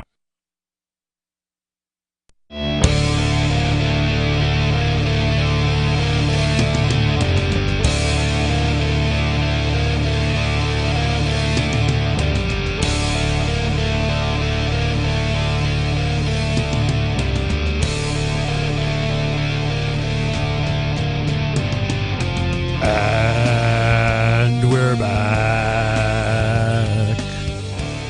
You know, you should try and do that, except belch it. You know, it's like I'm drinking water. I can't do the whole thing. But, oh, right. You got to inhale to get. Yeah, sort of force your own belch. But right. We are back. It is Free Talk Live, the Sunday night edition. The telephone number here is 603-283-6160. The phones are packed right now, so if you're trying to get in, keep trying. If you're getting a busy signal, keep calling. 603-283-6160. In the studio, it's myself, the captain. Steve Classic. And Nikki. And I need to tell you that Bitcoin.com is the best source for learning about cryptocurrency. You can go there right now, click on Get Started at the top of the page, and once you do that, you'll find all sorts of valuable information neatly organized to suit your needs. There's no longer any excuse for you to ignore this important and world-changing information. If you're already knowledgeable about crypto, you can check out news.bitcoin.com and get the latest headlines of all of the news that's relevant to you. Bitcoin.com is your source for everything crypto, like getting a wallet, mining, trading, and all the latest cryptocurrency news, all on a very slick and easy-to-use website. Visit bitcoin.com.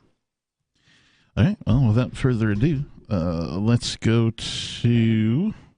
Hang on, I got to figure out what I've done here. We've got Dodger calling from Michigan. Dodger, you're on Free Talk Live. Yes. So I'd like to. Have you guys heard of? I'm sorry. You said the phones were loaded. I was thinking. They are loaded, but you're first. So here we go. Yes, sir. Mike Rowe. Yes. From Dirty Jobs. Yep, I know who Mike Rowe is. I've worked with him. Yeah. He was kind of calling out this whole trades thing.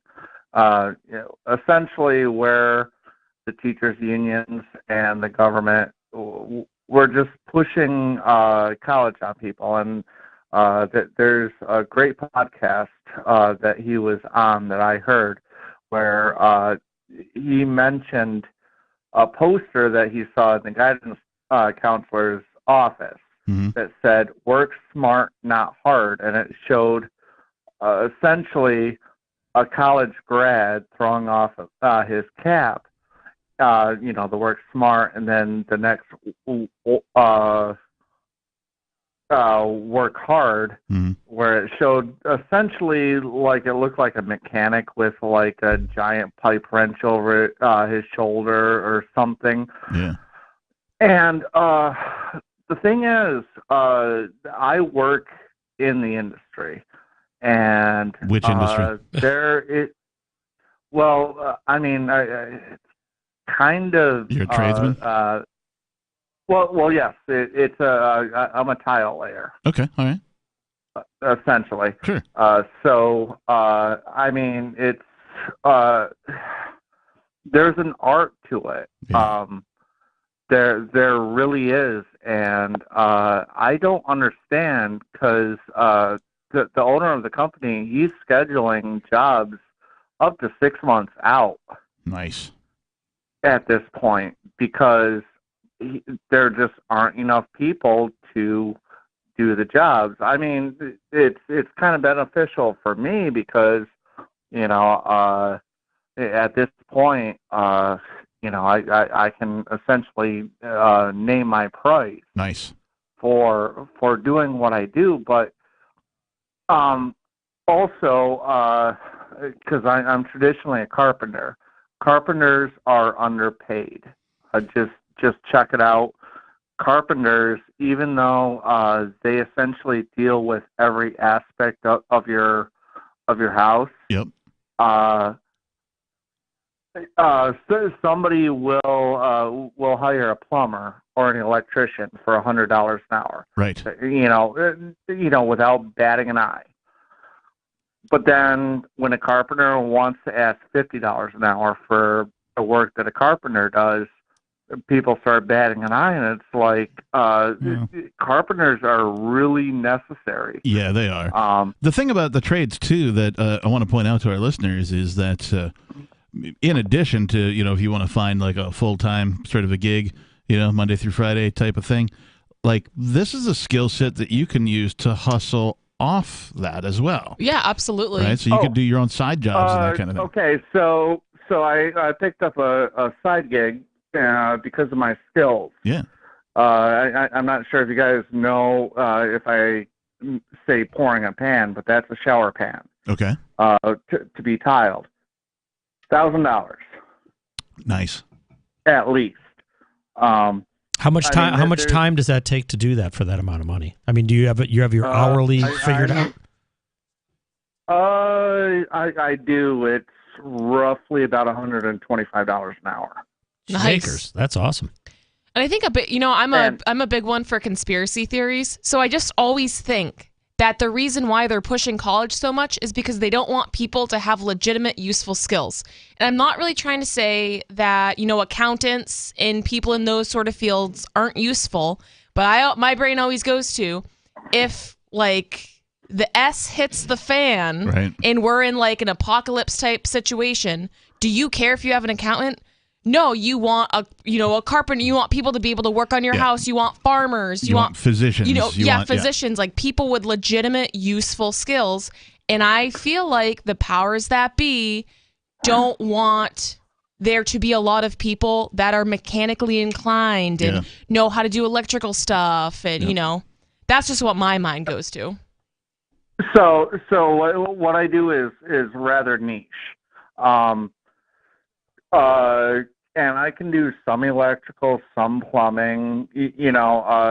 Based on my trade, I need to know a little bit to do basic stuff like, all right, there's an outlet in my way. I need to be able to move that outlet. Right. Oh, that drain isn't in the right place, so I need to be able to do the plumbing to move that drain to the right place. Now reposition the drain, right? Right, but I really I think that everything has been lacking in the trades, and I don't understand what part of the issue is. For some reason, people don't want to pay these tradespeople what they're actually worth. Hey, Dodger, did you go to trade school?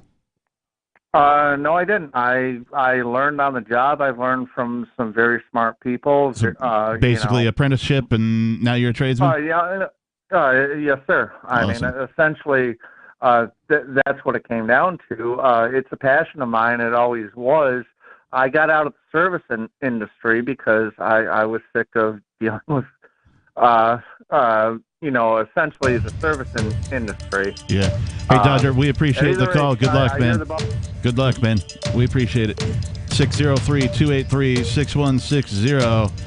The trades, are they better than going to a four-year college? Yes. I think so. Probably. I think it's a pretty good idea. All signs if you point want to make money. Yes. More Free Talk Live is coming up.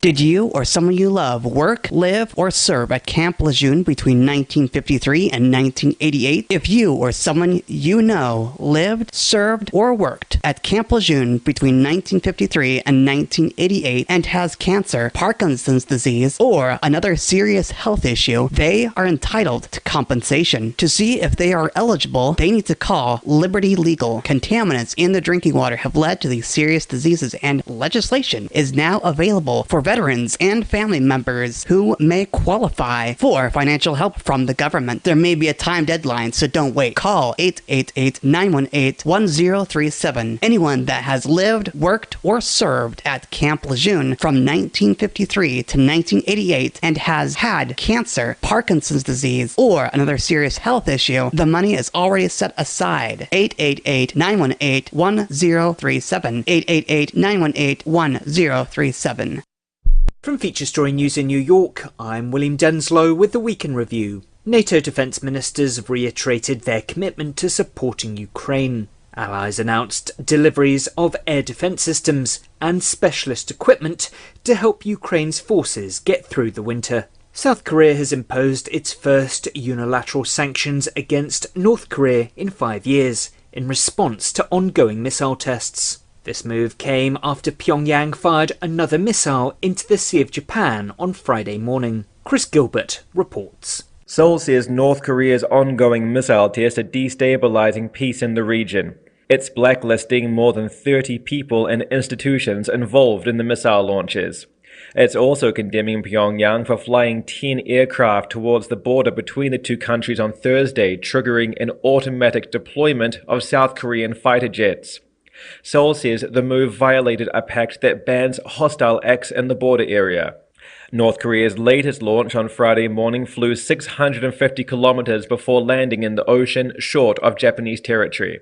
Pyongyang says that was a response to 10 hours of artillery fire by South Korea. The committee investigating the January 6th attack on the US Capitol has voted to subpoena former President Donald Trump. The committee says it has enough evidence to push for criminal charges against multiple individuals relating to the attempts to overturn the 2020 presidential election. Nick Harper reports from Washington. In what's expected to be the final January the 6th hearing, the committee laid out how Donald Trump inspired the violence that unfolded on Capitol Hill, and how he repeatedly tried to join the crowds at the Capitol, even after they began attacking police officers. The committee's subpoena is a formal summons for Trump to appear in person to testify under oath. However, he's now likely to fight that. After facing mounting criticism from MPs and slipping opinion polls, the UK Prime Minister Liz Truss has defended her position and her credibility as leader. Truss sacked her Chancellor Kwasi Kwarteng and U-turned on a decision to cut taxes. Laura Macon-Isherwood has more from London. On Friday, she recalled her Chancellor Kwasi Kwarteng from a meeting in the United States and removed him from his post after facing repeated criticism over their mini-budget tax-cutting plans. In a televised address, Liz Truss said she had acted decisively and that she wants to deliver a high-growth economy. Jeremy Hunt, a well-known MP with significant government experience, now becomes the new Chancellor, a man Truss claims shares her ambitions for the country. And a US jury's recommended life in prison rather than the death penalty for Nicholas Cruz, who was 19 when he returned to a school in Parkland, Florida that expelled him and opened fire, killing 17 people. From bureaus worldwide, this is FS. Yep, we still do email. Drop your email address in the entry box at freetalklive.com, and you'll be kept in the loop with Free Talk Live.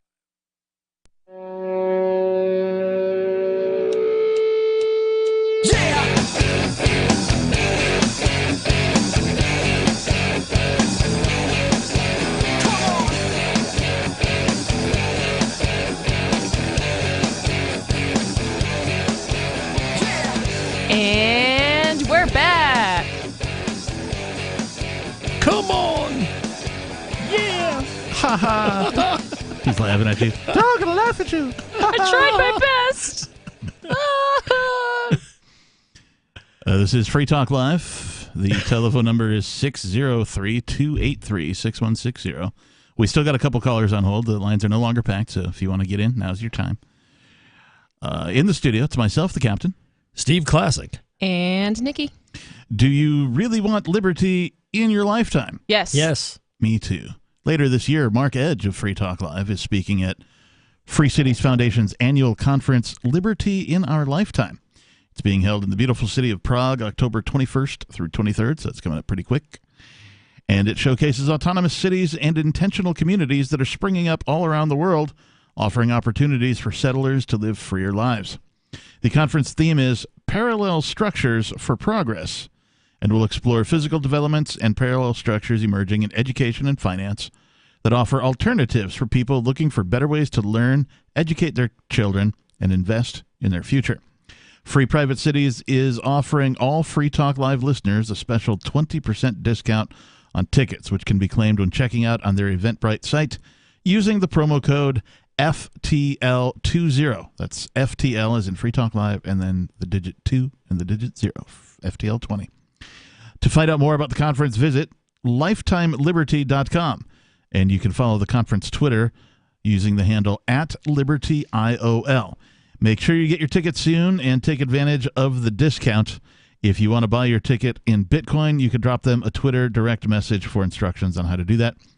Again, the website, lifetimeliberty.com, and the promotional code for 20% off is FTL20, October 21st through 23rd.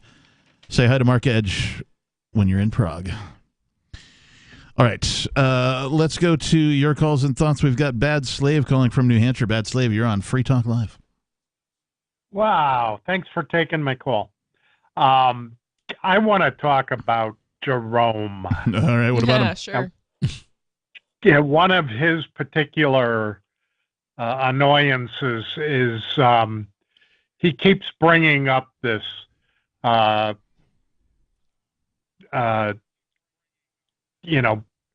quip about Trump actually saying if he could shoot somebody in the middle of Times Square or whatever and get away with it, and every time he's like saying it as if Trump anytime could be out there doing that. Trump was making a point of how bad government and oligarchs running the government are privileged. And nothing more than that. But Trump's derangement syndrome is very strong in Jerome, and I just think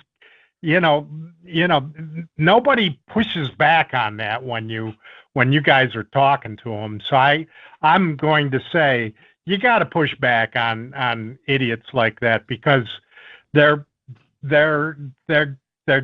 lying to us. Mm-hmm.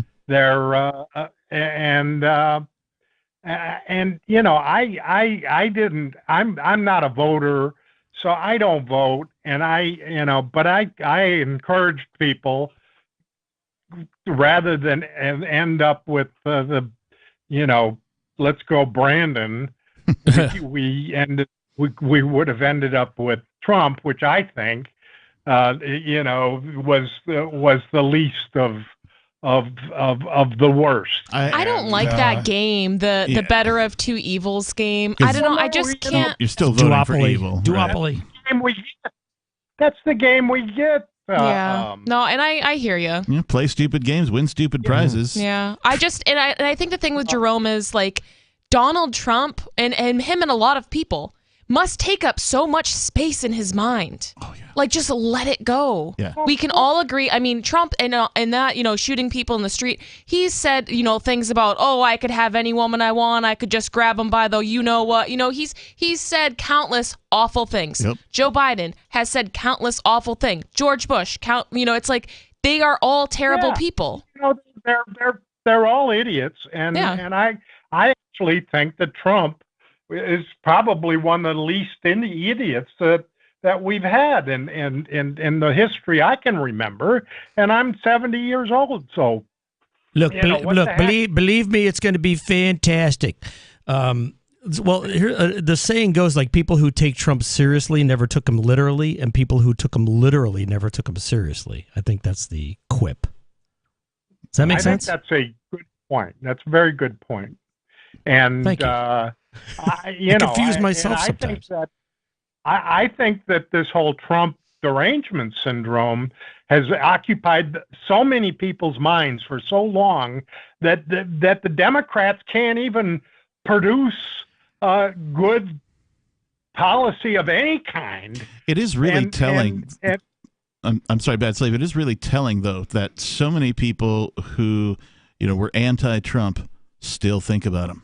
Yeah, well, you would think if you hated somebody, you would just okay, I'm just going to ignore this person or get over it. But it's like they are so obsessed with him. And a lot of the news sources, I mean, they talk about Donald Trump more than they talk about Joe Biden. And it hasn't been as bad as of recently, minus the Mar-a-Lago thing. Yeah. But when Biden first got elected, I would say that first year, all they would talk about is Donald Trump. Yep. It's like, get over it. It's funny that a guy who's involved in real estate lives rent-free in everyone's head. That's a good... One of the things that, some of the people I know are lefties, and they were just going on and on and on about Trump. And I said, listen, take Trump at his word and pursue getting him to do things that they want. I mean, you know what? There is agreement everywhere amongst Americans that there are things that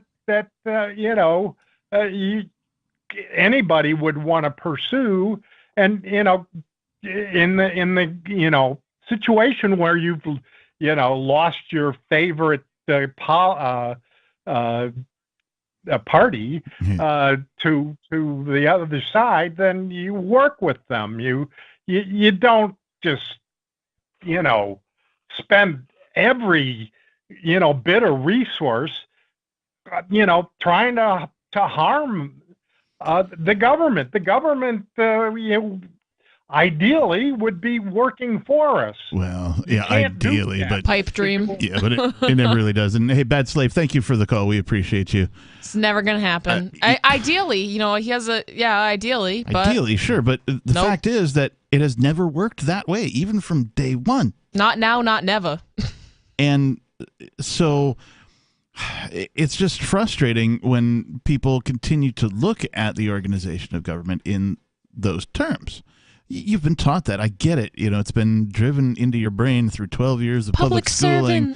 And public servants, and they have their ways of brainwashing you into believing that that's how it is, but it's not. Everybody's like, well, technically I pay your salary. Well, no, technically they steal the money from you to pay their salary, and they don't answer to you in any way, shape, or form. And I think a lot of people think that this system that we have right now can be salvaged. People think we can fix it. We can't fix it. It's not broken. Right. It is operating exactly as it was designed. This was the purpose. I was at a political rally today, and they're all saying, we're going to do this, we're going to do this. Well, why don't you undo something instead of doing more things? Get rid of things that are in the way. Yeah, government never takes out its own trash, that's for sure. They only add more to the pile. 603-283-6160. More Free Talk Live is coming up.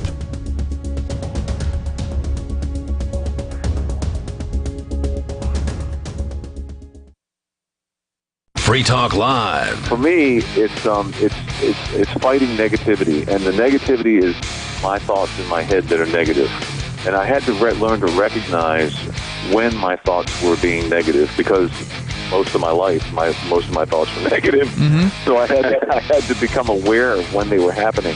And when I become aware of these negative thoughts pervading my thinking, I immediately fight them with positive thoughts. And most of the positive thoughts that I feed myself are positive affirmations about who I am, where I'm going, where I've come from. Whenever I find myself thinking negatively, I don't consider it fighting the negative thoughts. I just consider it changing my train of thought. I just kind of change tracks to a positive thought and just focus on that. Free Talk Live, 7 nights a week from 7 to 10 Eastern, live on the Liberty Radio Network at LRN.FM. There are basically two types of advertising: direct response and branding. Radio's great for direct response with its low cost to listener ratio, but audio can't be beat for branding, which is a longer term endeavor. You want to be the first thing that someone thinks of when they think about your product or service. If you have a local business that you want kept top of mind in your community, call the station. If you need national reach, Free Talk Live's got around 200 radio stations, millions of monthly listening sessions, can suit all budgets, and if we don't think we're right for you, we'll tell you. Email me, mark@freetalklive.com. If you want to know the latest about Free Talk Live before we go on the air, all you need to decide is how you want it delivered. It's your choice. Visit news.freetalklive.com to receive our usually weekly news updates by email. Plus, we have a Twitter account at twitter.freetalklive.com, and you can follow us on the decentralized Mastodon platform at toot.freetalklive.com. So please follow us at toot.freetalklive.com and sign up for our emails at news.freetalklive.com. Hi, I'm Derek J. I don't want a politician to represent me. To me, government is the idea that one group of people can coerce everyone to comply with an edict or face increasing punishments up to and including death. Despite perhaps the most noble of intentions, the best government services are a far cry from what could be provided for by voluntary interactions. Besides, the people who call themselves the government wage wars and put peaceful people in jail for crimes involving no victims. If Starbucks used some of its money to drop bombs, I wouldn't shop there. So why would I support the American empire?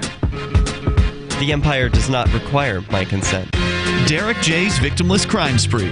Watch it for free and order the Director's Cut DVD at victimlesscrimespree.com. That's victimlesscrimespree.com. What if you want to hear the latest episode of Free Talk Live, but all you have is your phone, you forgot to download our archive, and you have no data connection? You can call our Listen line at 641-793-0191. That's a long-distance number, so you may incur charges. If not, listen as long as you want. 641-793-0191. The Free Talk Live Listen line, 641-793-0191. Looking for a great real estate investment? Consider New Hampshire, which is ground zero for the Liberty Movement. Your first call should be to Mark Worden from Porcupine Real Estate. He's more than just a real estate agent. He's your New Hampshire concierge. Where are the best places to live? Do you want farm, city, the burbs, or forest? Do you want a duplex or multifamily building so that renters pay your mortgage? There are homes in all price ranges in New Hampshire, and Mark can help with financing too. Invest in Liberty and property. Mark Worden can help. PorcupineRealEstate.com. Got Telegram? You can follow our channel there and discuss show prep with other listeners at telegram.freetalklive.com.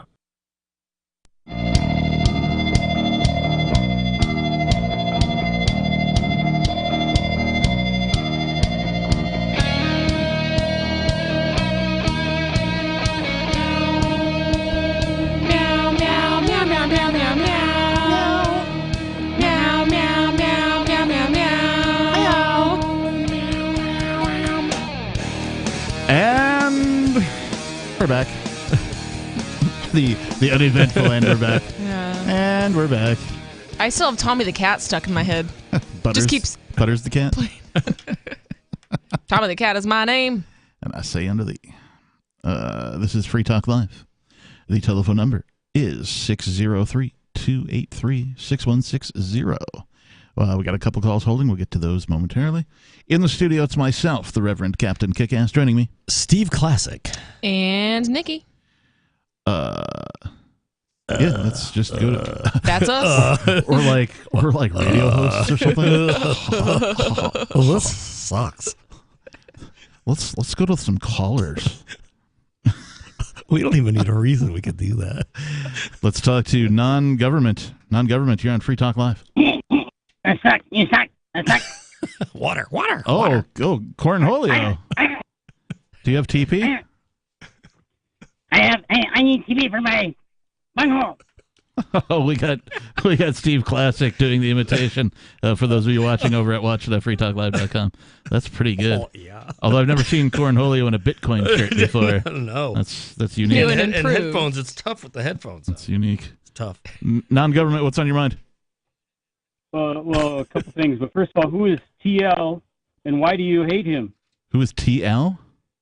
Yeah. Let's see. Probably saying FTL. What do you got against the dude? Oh, ha ha ha. That might be one of the funniest things you've ever said on air. Well done. Yeah. I was thinking like Terry Lewis, the Office linebacker. Have you ever seen those sort of videos from, back in the early days of the internet, where there's this large football guy, and he would tackle people in regular office environments? Oh my gosh! So like, hey, you forgot to put more water in the coffee maker and make another pot, and so like that guy would get tackled by Terry Lewis, the Office linebacker. Yeah. It was pretty sweet. ETL, or maybe it's just dyslexic. Maybe it's FLT, since you're in the football. Lawrence Taylor. Yeah. Yeah. No, that's not what it is. I believe FTL actually stands for Free Talk Live, but I could be wrong. I didn't know that. Oh, really? I never thought of that. I'm sorry to disappoint you. I'm not going to rip on Judge John J. Romero Jr. of New Mexico and Judge M. Monica Zamora tonight. You did name drop them, though. I did? Oh, man. Shameless. Instead, I'm going to rip on the non-governmental personnel. You know that whole thing about how it would be a really good thing to do to pump less money into the big box corporate chain stores and give it to mom and pops instead? You know that whole thing? Okay, go on. Yeah, so I tried to do that. I went into I needed to get some fencing supplies, and so instead of just doing what I normally lazily do, is pick things up when I go into Home Depot because I got everything else. Or wait. Probably have. I need clarification. When you say fencing supplies, do you mean items to build a fence or items to sword fight? Swords, man, swords. Okay. Dueling implements. So like the little helmet and the white suits and all that. Screened face mask. Yeah, that whole thing. So I put on my flip flops and my t-shirt and my shorts and drive my little Ford Ranger, not my 1-ton dually, into the mom and pop Ranchero building supply lumberyard in Belen, New Mexico. Yeah. And I walk in the front door, and it's like 40 minutes till they close at 5 p.m. And the big cowboy type manager dude, who probably does drive a 1-ton dually and is at the Belen posse grounds every Saturday night throwing rope off of his horse, and his horse is groaning because he weighs like 300 pounds. What does he say to you? He goes, "What do you want?" And I'm like, "Well, fence posts, T-posts. Where are they?" And he said, he said, "Where are they?" "Yeah, you mean you want to see them? What do you need to see a T-post for?" And I got my reasons, but I didn't smart off to him. And he said, "Well, you really got to see them. You really got to see them. And how many do you want?" And I said, "Well, I only want I don't know. I'm not sure. I'm not sure yet. Maybe 6, maybe 12." So he thinks I'm like some little dumb flip flop driving toy truck driver, or wearing toy truck driving. You are in shorts and flip flops, so okay, go ahead. Yeah, and I'm in the cowboy store, Ranchero Supply in Belen, New Mexico. And, it turns out that these guys are impatient to close. I asked them, "What time do you close?" And, it's 40 minutes till 5. He says, "Well, we're closing now." "No, you close at 5. "Well, we're closing now."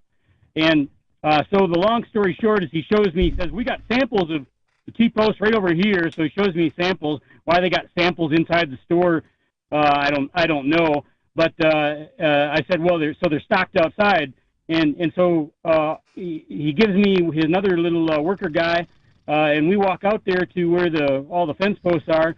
And as we're walking down there, I'm giving the guy a what for about his manager, and he agrees with me that his manager he called him an a-hole, except for he said the non-FCC legal version of it. Yeah. And we go down there and we look at what I needed to look at, and I made my decision because I needed to see what they had in order to make my decision, because they've been making these T-posts skimpier and skimpier over the years, so they use less steel. Get to the point, David.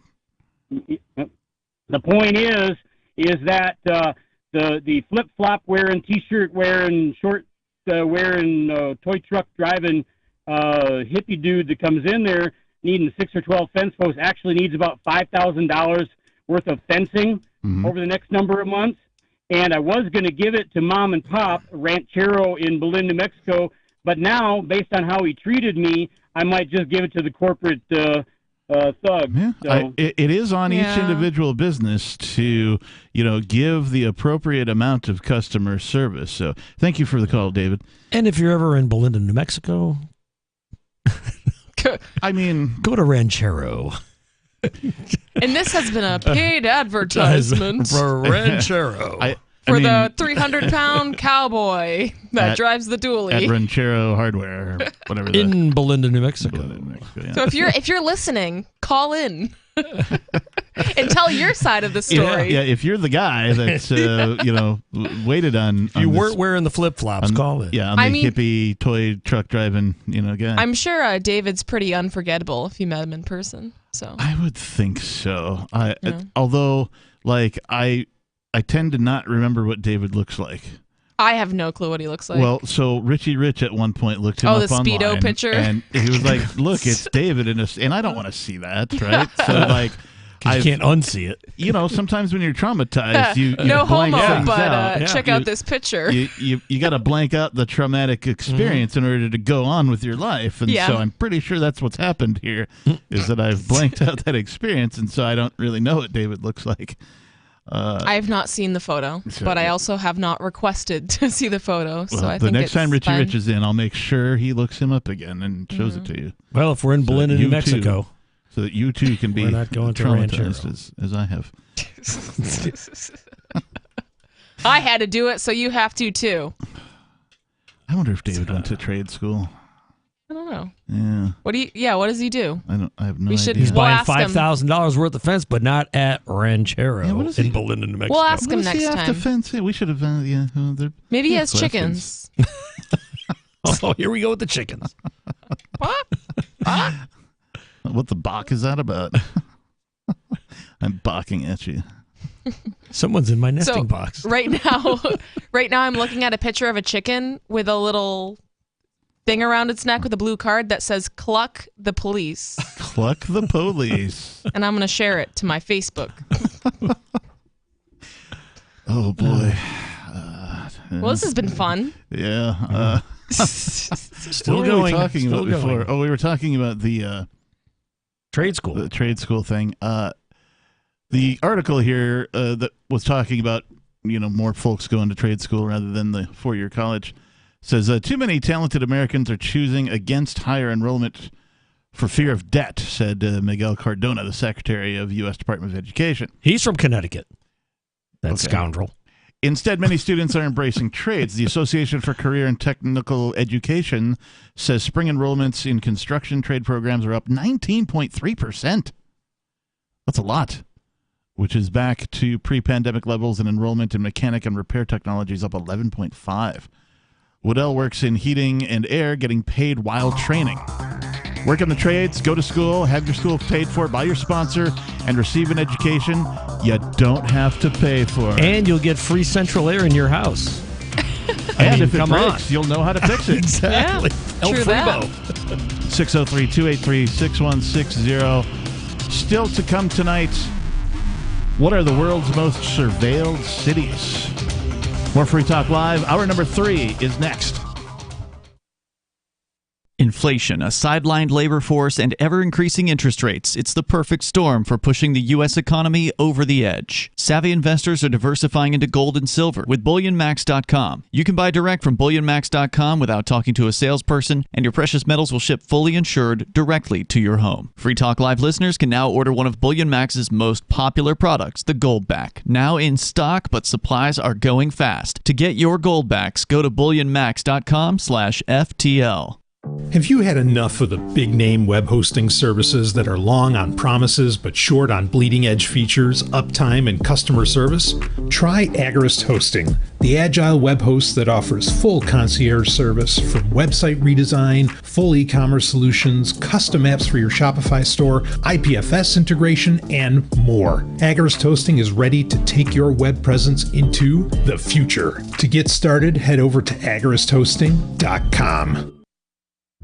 So you've signed the Shire Society Declaration and are planning your move to New Hampshire to be around more liberty-oriented people. Next, sign up for the Shire Society Forum at forum.shiresociety.com. There are a bunch of people there who are already in the Shire, and they want to meet you. If you're already in the Shire physically, you should also come by the forums. Remember, not everyone uses Facebook. New people are signing up for the Shire Society Forum every month, so drop in and say hello at forum.shiresociety.com. Tired of cancel culture? Sick of mega tech corporations holding an axe over your head? Join the LRN.FM Matrix chat server. It's self-hosted, so no one else can tell us what to do or say. Don't like the existing channels? You can make your own. You can even connect into some of our channels from other Matrix servers. It's federated. For the full LRN.FM Matrix experience, though, you should join our server via the step-by-step instructions at chat.lrn.fm. Chat.lrn.fm. You're listening to the live edition of Free Talk Live. Hour number 3 is next after the news here on the Liberty Radio Network at LRN.FM. From Feature Story News in New York, I'm William Denslow with the Week in Review. NATO defence ministers have reiterated their commitment to supporting Ukraine. Allies announced deliveries of air defence systems and specialist equipment to help Ukraine's forces get through the winter. South Korea has imposed its first unilateral sanctions against North Korea in 5 years, in response to ongoing missile tests. This move came after Pyongyang fired another missile into the Sea of Japan on Friday morning. Chris Gilbert reports. Seoul says North Korea's ongoing missile tests are destabilizing peace in the region. It's blacklisting more than 30 people and institutions involved in the missile launches. It's also condemning Pyongyang for flying 10 aircraft towards the border between the two countries on Thursday, triggering an automatic deployment of South Korean fighter jets. Seoul says the move violated a pact that bans hostile acts in the border area. North Korea's latest launch on Friday morning flew 650 kilometers before landing in the ocean short of Japanese territory. Pyongyang says that was a response to 10 hours of artillery fire by South Korea. The committee investigating the January 6th attack on the US Capitol has voted to subpoena former President Donald Trump. The committee says it has enough evidence to push for criminal charges against multiple individuals relating to the attempts to overturn the 2020 presidential election. Nick Harper reports from Washington. In what's expected to be the final January the 6th hearing, the committee laid out how Donald Trump inspired the violence that unfolded on Capitol Hill, and how he repeatedly tried to join the crowds at the Capitol, even after they began attacking police officers. The committee's subpoena is a formal summons for Trump to appear in person to testify under oath. However, he's now likely to fight that. After facing mounting criticism from MPs and slipping opinion polls, the UK Prime Minister Liz Truss has defended her position and her credibility as leader. Truss sacked her Chancellor Kwasi Kwarteng and U-turned on a decision to cut taxes. Laura Macon-Isherwood has more from London. On Friday, she recalled her Chancellor Kwasi Kwarteng from a meeting in the United States and removed him from his post after facing repeated criticism over their mini-budget tax-cutting plans. In a televised address, Liz Truss said she had acted decisively and that she wants to deliver a high-growth economy. Jeremy Hunt, a well-known MP with significant government experience, now becomes the new Chancellor, a man Truss claims shares her ambitions for the country. And a US jury's recommended life in prison rather than the death penalty for Nicholas Cruz, who was 19 when he returned to a school in Parkland, Florida, that expelled him and opened fire, killing 17 people. From bureaus worldwide, this is FSN. With FSN Spotlight, I'm Simon Marks. Global wildlife populations have fallen by nearly 70% in less than 50 years. That's according to the latest study by the World Wildlife Fund. Its Living Planet report has assessed 5,000 species of birds, amphibians, reptiles and fish worldwide and mapped how those populations have changed over the decades. They're now calling for immediate action to halt what they call a nature and climate crisis.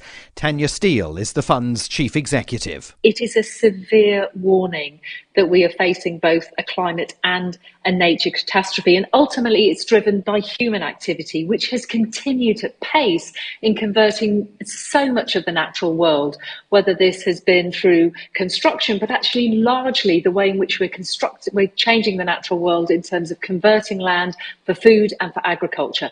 Importantly, World leaders have been missing in action despite dire warnings over repeated years, and we need them to step forward and put in place an action plan before it is too late. She says there is a very, very short window for action, and while conceding that the war in Ukraine and other international developments are siphoning away the attention of many world leaders, she says the evidence of the impacts of climate change themselves speak volumes about the need to give the issue immediate focus. With FSN Spotlight, I'm Simon Marks. FSN is an independent source of news for TV, radio and digital networks worldwide. You can find more of our minute-by-minute updates on Twitter. Follow us there at Feature Story. And we have a wealth of audio and video stories from our global news bureaus on Facebook. You can find us there by following Feature Story News. Stay tuned for further updates right here. But for now, that's the latest Feature Story News. William Denslow reporting. A flash flood warning is in effect, and authorities are asking people to stay indoors and avoid the roads. We are urging everyone to seek shelter. Remember, being carried away by this storm is very different from the joy of being carried by Bogdan and seeing for miles from his shoulders. The typhoon is predicted to hit the South Carolina coast the hardest. Chad Williams is live on the scene now. The wind looks pretty strong out there, Chad. Barely. But it is nothing compared to Bogdan. So people in South Carolina aren't worried? No, they laughed at the storm. They are piling sandbags to stop the water. Would mere sand stop Bogdan? But there is real danger. Authorities say that 3 people were killed outside of Charleston when their car was washed into a ravine. And in that we have proof. The storm has failed the true test of strength. Bogdan's greatest power is his gentle heart. Bogdan would never hurl a car full of people into a ravine. So from what you're seeing out there, real strength lies within? Yes. This storm, like all else, is weaker than Bogdan. This is the Onion News Network.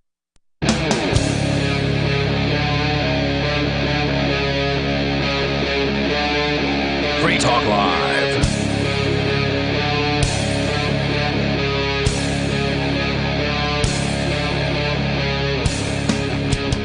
And we're back.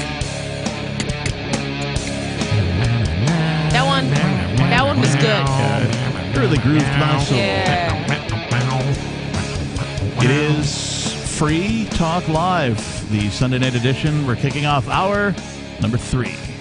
And remember, if you missed any of tonight's show, we're here live 7 nights a week, 7 p.m. to 10 p.m. Eastern Time. If you want to call, you have to call between those hours, 7 p.m. and 10 p.m. Eastern Time. But if you missed any of the show, you can find the archives over at freetalklive.com. If you want to hear the full shows, you can go over to amps.freetalklive.com. That's a Patreon page. You can become a patron. And then you can listen to all of the full shows instead of just the digest version. You can listen to the full shows. And there's some other things that you get over there as well. Speaking of amps.freetalklive.com, we need to say thank you to Alex Gnop. Alex is a silver level amplifier. That means he gives $5 a month. Thanks, Alex. Thanks, Alex. Silver. Oh, nice sound effect. Love silver. Love that sound effects here on Free Talk Live. Anyway, Alex gives $5 a month to the AMPS program. What is an amplifier? What does AMP even stand for? It stands for Advertise, Market, Promote, and Support. amps.freetalklive.com.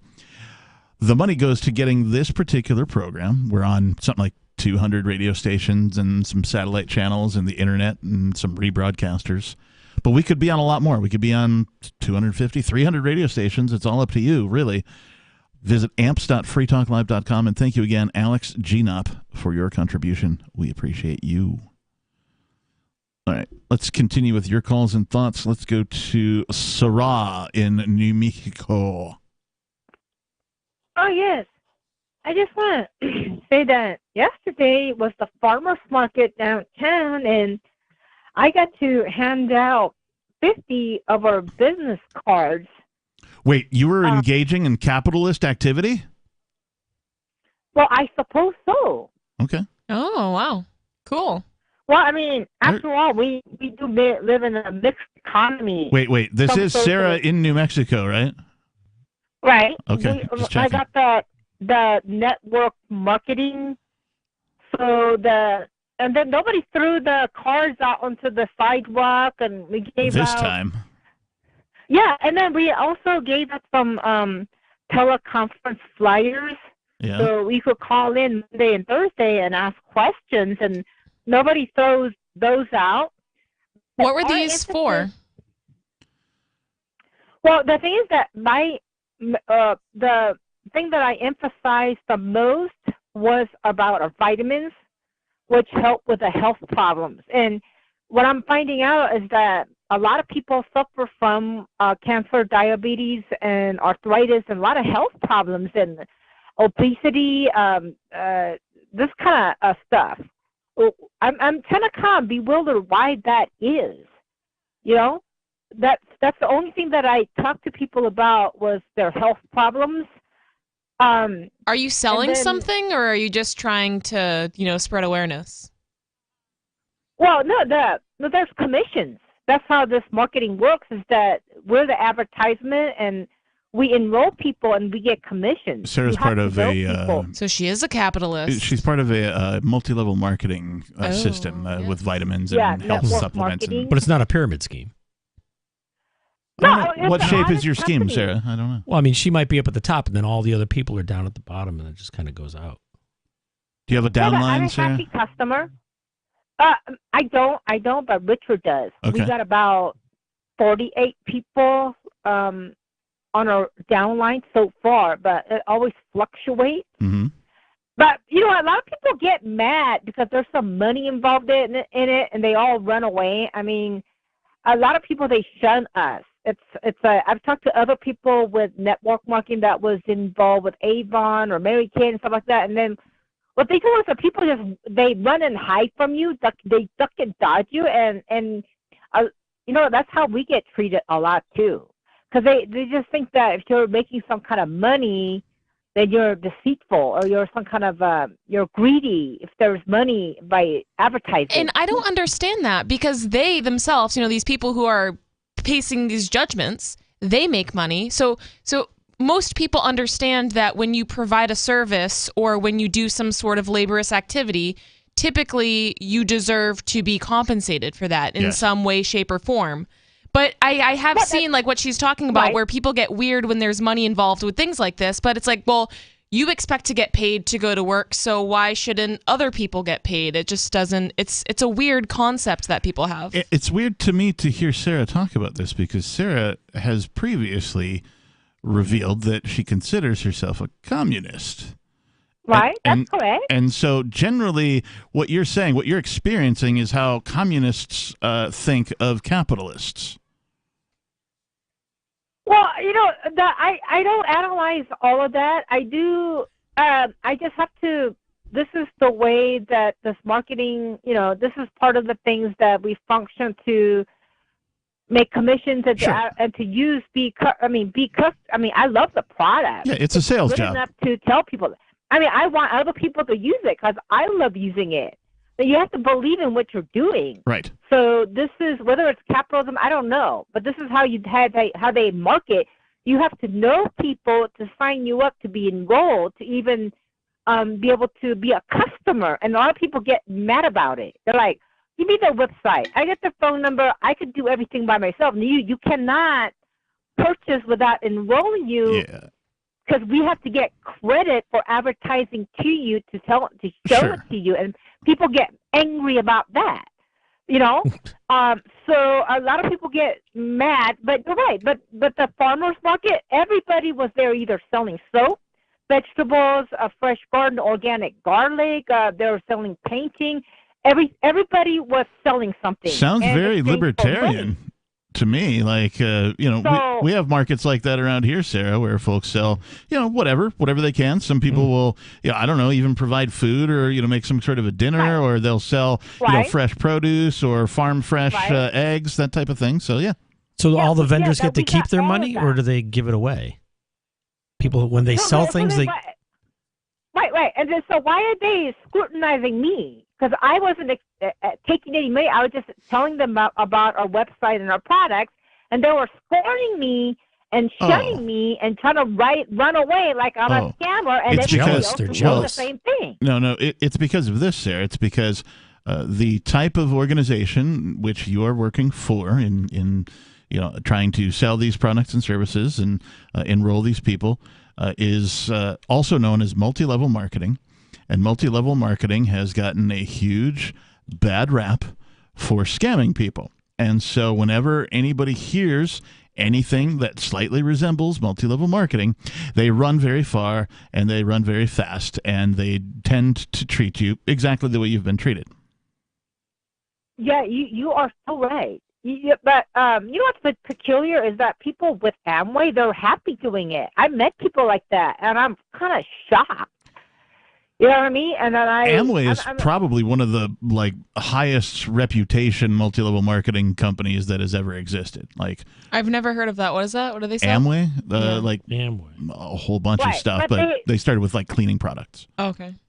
But you know what happens? That they had to change their name to Quick Start because they had so many court suits and stuff like that. Right. That's what you're talking about. People got ripped off, and they had to buy $3,000 worth of merchandise, and people got really burnt.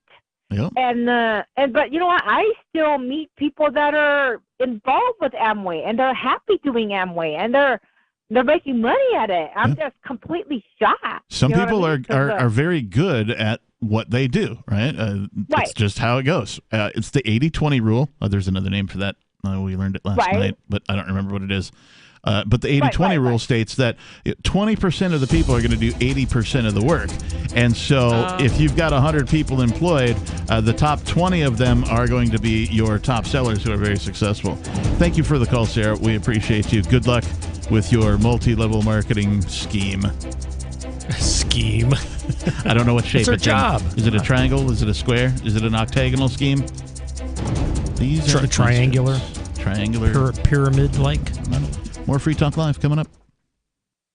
Did you or someone you love work, live, or serve at Camp Lejeune between 1953 and 1988? If you or someone you know lived, served, or worked at Camp Lejeune between 1953 and 1988 and has cancer, Parkinson's disease, or another serious health issue, they are entitled to compensation. To see if they are eligible, they need to call Liberty Legal. Contaminants in the drinking water have led to these serious diseases, and legislation is now available for veterans and family members who may qualify for financial help from the government. There may be a time deadline, so don't wait. Call 888-918-1037. Anyone that has lived, worked, or served at Camp Lejeune from 1953 to 1988 and has had cancer, Parkinson's disease, or another serious health issue, the money is already set aside. 888-918-1037. 888-918-1037.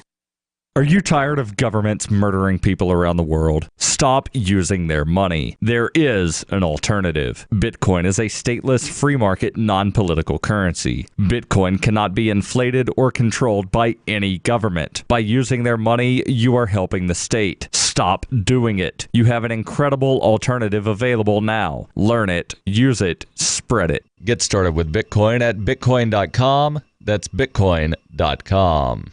If you want to know the latest about Free Talk Live before we go on the air, all you need to decide is how you want it delivered. It's your choice. Visit news.freetalklive.com to receive our usually weekly news updates by email. Plus, we have a Twitter account at twitter.freetalklive.com, and you can follow us on the decentralized Mastodon platform at toot.freetalklive.com. So please follow us at toot.freetalklive.com and sign up for our emails at news.freetalklive.com. On Free Talk Live, we're bringing people to the ideas of liberty every day. From wrestling superstars like Glenn Jacobs. You guys really are having an impact, I believe. Like I said, a lot of where I am now is due to listening to Free Talk Live. You changed my mind on some very important issues years ago. To random people tuning in on the radio. I was kind of stuck in the left-right paradigm. I heard your show by chance on a Saturday night. From there, I went on, joined the Free State Project, and become an amplifier. So, I mean, that's really the reason why I amp is because I know that if it wasn't for you guys being on as many stations as you are, I never would have found the ideas of liberty. You can help more people hear the message of liberty by joining Free Talk Live's AMPS program on Patreon for as little as $5 a month. And you'll get access to special perks. Visit amps.freetalklive.com, amps.freetalklive.com.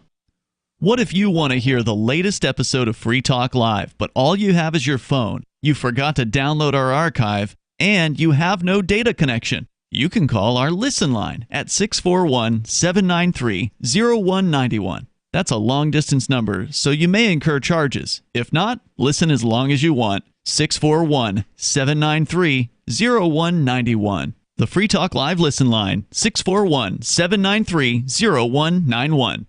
The new 4th edition of Healing Our World, The Compassion of Libertarianism, will take your understanding of liberty to a deeper level and has over 1,300 updated references, new cartoons, and a foreword by Dr. Ron Paul. With discounts for multiple book purchases, the 4th edition of Healing Our World is a great gift for the liberals, pragmatists, environmentalists, and Christians in your life who think libertarianism is cold-hearted. Get yours today at healing.freetalklive.com and use promo code FTL for a $5 discount.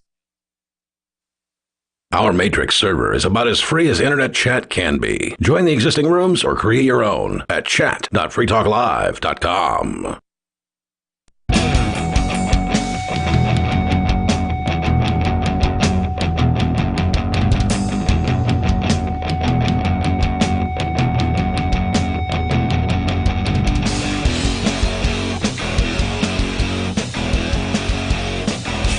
Back, and we're back.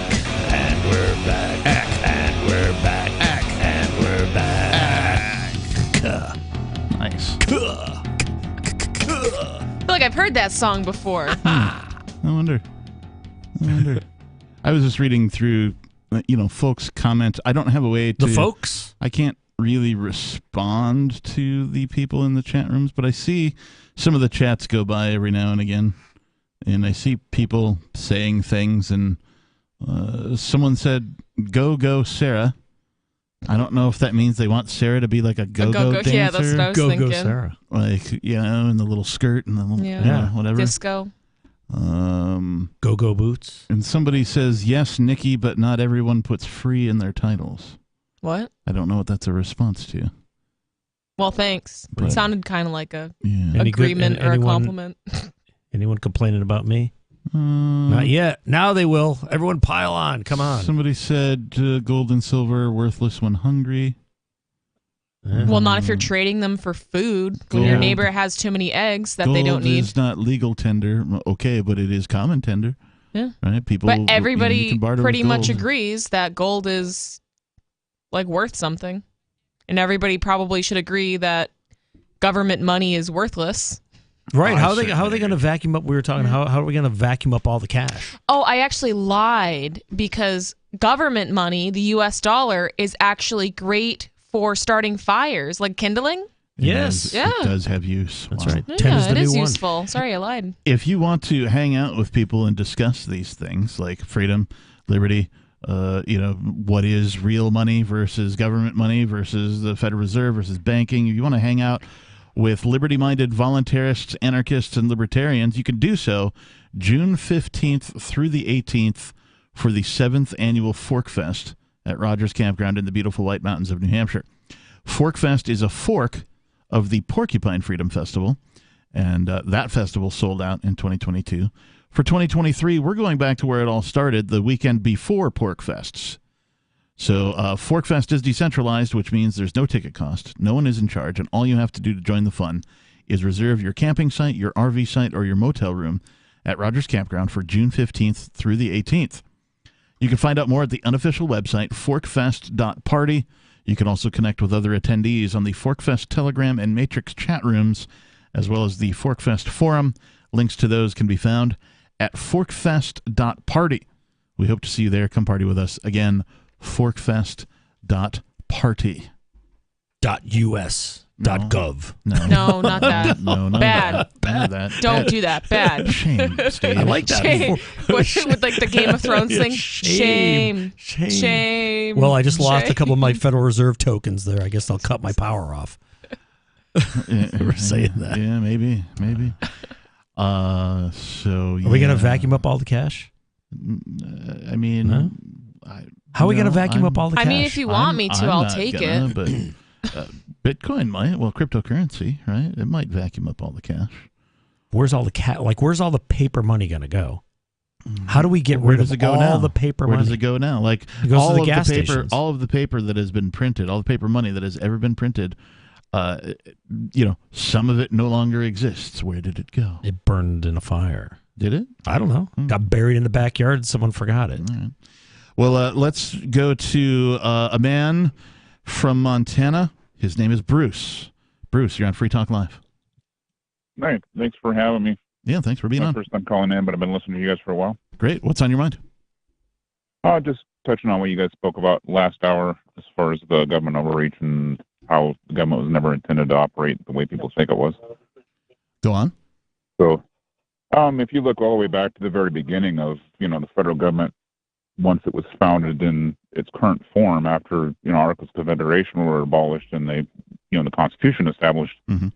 I mean, and almost immediately after that, you had the Whiskey Rebellion, and it was, good point. An excise tax. It was 4 or 5 times what the British expected us to pay that we went to war over. So the fact that, within less than 5 years, you had the federal government led by the president marching out armies to go fight citizens who had just literally fought a revolution to establish this country they thought would be free. It's kind of a bit of an ironic twist.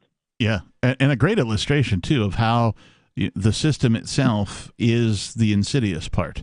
Exactly, yeah. I'm of the opinion that you can't have an organization known as government, which is a monopoly. They claim a monopoly on the initiation of violence, and then they also claim a monopoly on currency. Exactly. If you have that type of an organization, it cannot be a moral organization. It cannot be altruistic. Well, and as far as the currency system, a lot of people are under the misnomer that it's a government organization. It's not. It's actually a privately organized group. Right. That, the Federal Reserve, they are appointed by, the president and members of Congress, but they're actually a completely private organization. They answer only to themselves. Well, do they answer to the government? To a limited degree. That's the only caveat I have to your statement. Otherwise, you're absolutely spot on. But they do claim a monopoly on the issuance of currency instead of basically gives them suggestions, but it essentially is sorry. Oh no, it's okay. Essentially, the government gives them directives, but they have a lot of liberties as far as what they're allowed to do or not do. Right. And so, which but they are most of the Federal Reserve and all of the central banks claim a monopoly over the issuance of currency in a geographic area. Exactly. And the way that they continue their monopoly is through the threat and use of violence by the governments. Exactly. Okay. So they not only have the monopoly on the fact that they can use violence against you when you cannot do it in return, couple that with the fact that, they control the money, they control our education system, they control basically, it's a top-down driven system of, Woodrow Wilson's intended to, he was actually one of the ones that was vocal about it, but to create essentially a worker bee society ran by an elitist organization. Sounds like that's what happened. Mm. And they could sick the private collection agency, the IRS, after you too. Exactly, yeah. Which now are armed and dangerous in the country. Yeah, I remember a little while when we're like, why does the IRS need to buy all this ammunition? Yeah. Now we know. I like the meme going around. If we can just print money, why do we have to pay taxes? Right? Yeah, I mean, just print it. Well, because it's not about them having money; it's about us not having money. Right. That's what it is. Comply. Right. It's about control and if you make if you cause inflation, hyperinflation, then you can have control over people at the bottom. Well, exactly, and that's the point, right? So they want people to be broke and to be dependent on the system. So that's the they're you have to pay taxes because we're going to give you all of these services. Don't forget to go to a 4-year college. Hey Bruce, thank you for the call. We appreciate you, man. 603-283-6160 is the telephone number here at Free Talk Live. Do you think currencies should be driven by the market? I do. Give us your thoughts. More Free Talk Live is on the way. Did you or someone you love work, live, or serve at Camp Lejeune between 1953 and 1988? If you or someone you know lived, served, or worked at Camp Lejeune between 1953 and 1988 and has cancer, Parkinson's disease, or another serious health issue, they are entitled to compensation. To see if they are eligible, they need to call Liberty Legal. Contaminants in the drinking water have led to these serious diseases, and legislation is now available for veterans and family members who may qualify for financial help from the government. There may be a time deadline, so don't wait. Call 888-918-1037. Anyone that has lived, worked, or served at Camp Lejeune from 1953 to 1988 and has had cancer, Parkinson's disease, or another serious health issue, the money is already set aside. 888-918-1037. 888-918-1037. From Feature Story News in New York, I'm William Denslow with the Week in Review. NATO defence ministers have reiterated their commitment to supporting Ukraine. Allies announced deliveries of air defence systems and specialist equipment to help Ukraine's forces get through the winter. South Korea has imposed its first unilateral sanctions against North Korea in 5 years, in response to ongoing missile tests. This move came after Pyongyang fired another missile into the Sea of Japan on Friday morning. Chris Gilbert reports. Seoul says North Korea's ongoing missile tests are destabilizing peace in the region. It's blacklisting more than 30 people and institutions involved in the missile launches. It's also condemning Pyongyang for flying 10 aircraft towards the border between the two countries on Thursday, triggering an automatic deployment of South Korean fighter jets. Seoul says the move violated a pact that bans hostile acts in the border area. North Korea's latest launch on Friday morning flew 650 kilometers before landing in the ocean short of Japanese territory. Pyongyang says that was a response to 10 hours of artillery fire by South Korea. The committee investigating the January 6th attack on the US Capitol has voted to subpoena former President Donald Trump. The committee says it has enough evidence to push for criminal charges against multiple individuals relating to the attempts to overturn the 2020 presidential election. Nick Harper reports from Washington. In what's expected to be the final January the 6th hearing, the committee laid out how Donald Trump inspired the violence that unfolded on Capitol Hill, and how he repeatedly tried to join the crowds at the Capitol, even after they began attacking police officers. The committee's subpoena is a formal summons for Trump to appear in person to testify under oath. However, he's now likely to fight that. After facing mounting criticism from MPs and slipping opinion polls, the UK Prime Minister Liz Truss has defended her position and her credibility as leader. Truss sacked her Chancellor Kwasi Kwarteng and U-turned on a decision to cut taxes. Laura Macon-Isherwood has more from London. On Friday, she recalled her Chancellor Kwasi Kwarteng from a meeting in the United States and removed him from his post after facing repeated criticism over their mini-budget tax-cutting plans. In a televised address, Liz Truss said she had acted decisively and that she wants to deliver a high-growth economy. Jeremy Hunt, a well-known MP with significant government experience, now becomes the new Chancellor, a man Truss claims shares her ambitions for the country. And a US jury's recommended life in prison rather than the death penalty for Nicholas Cruz, who was 19 when he returned to a school in Parkland, Florida that expelled him and opened fire, killing 17 people. From bureaus worldwide, this is Ever. You can stick it to the man and big tech. Join our FTL social mastodon at social.freetalklive.com.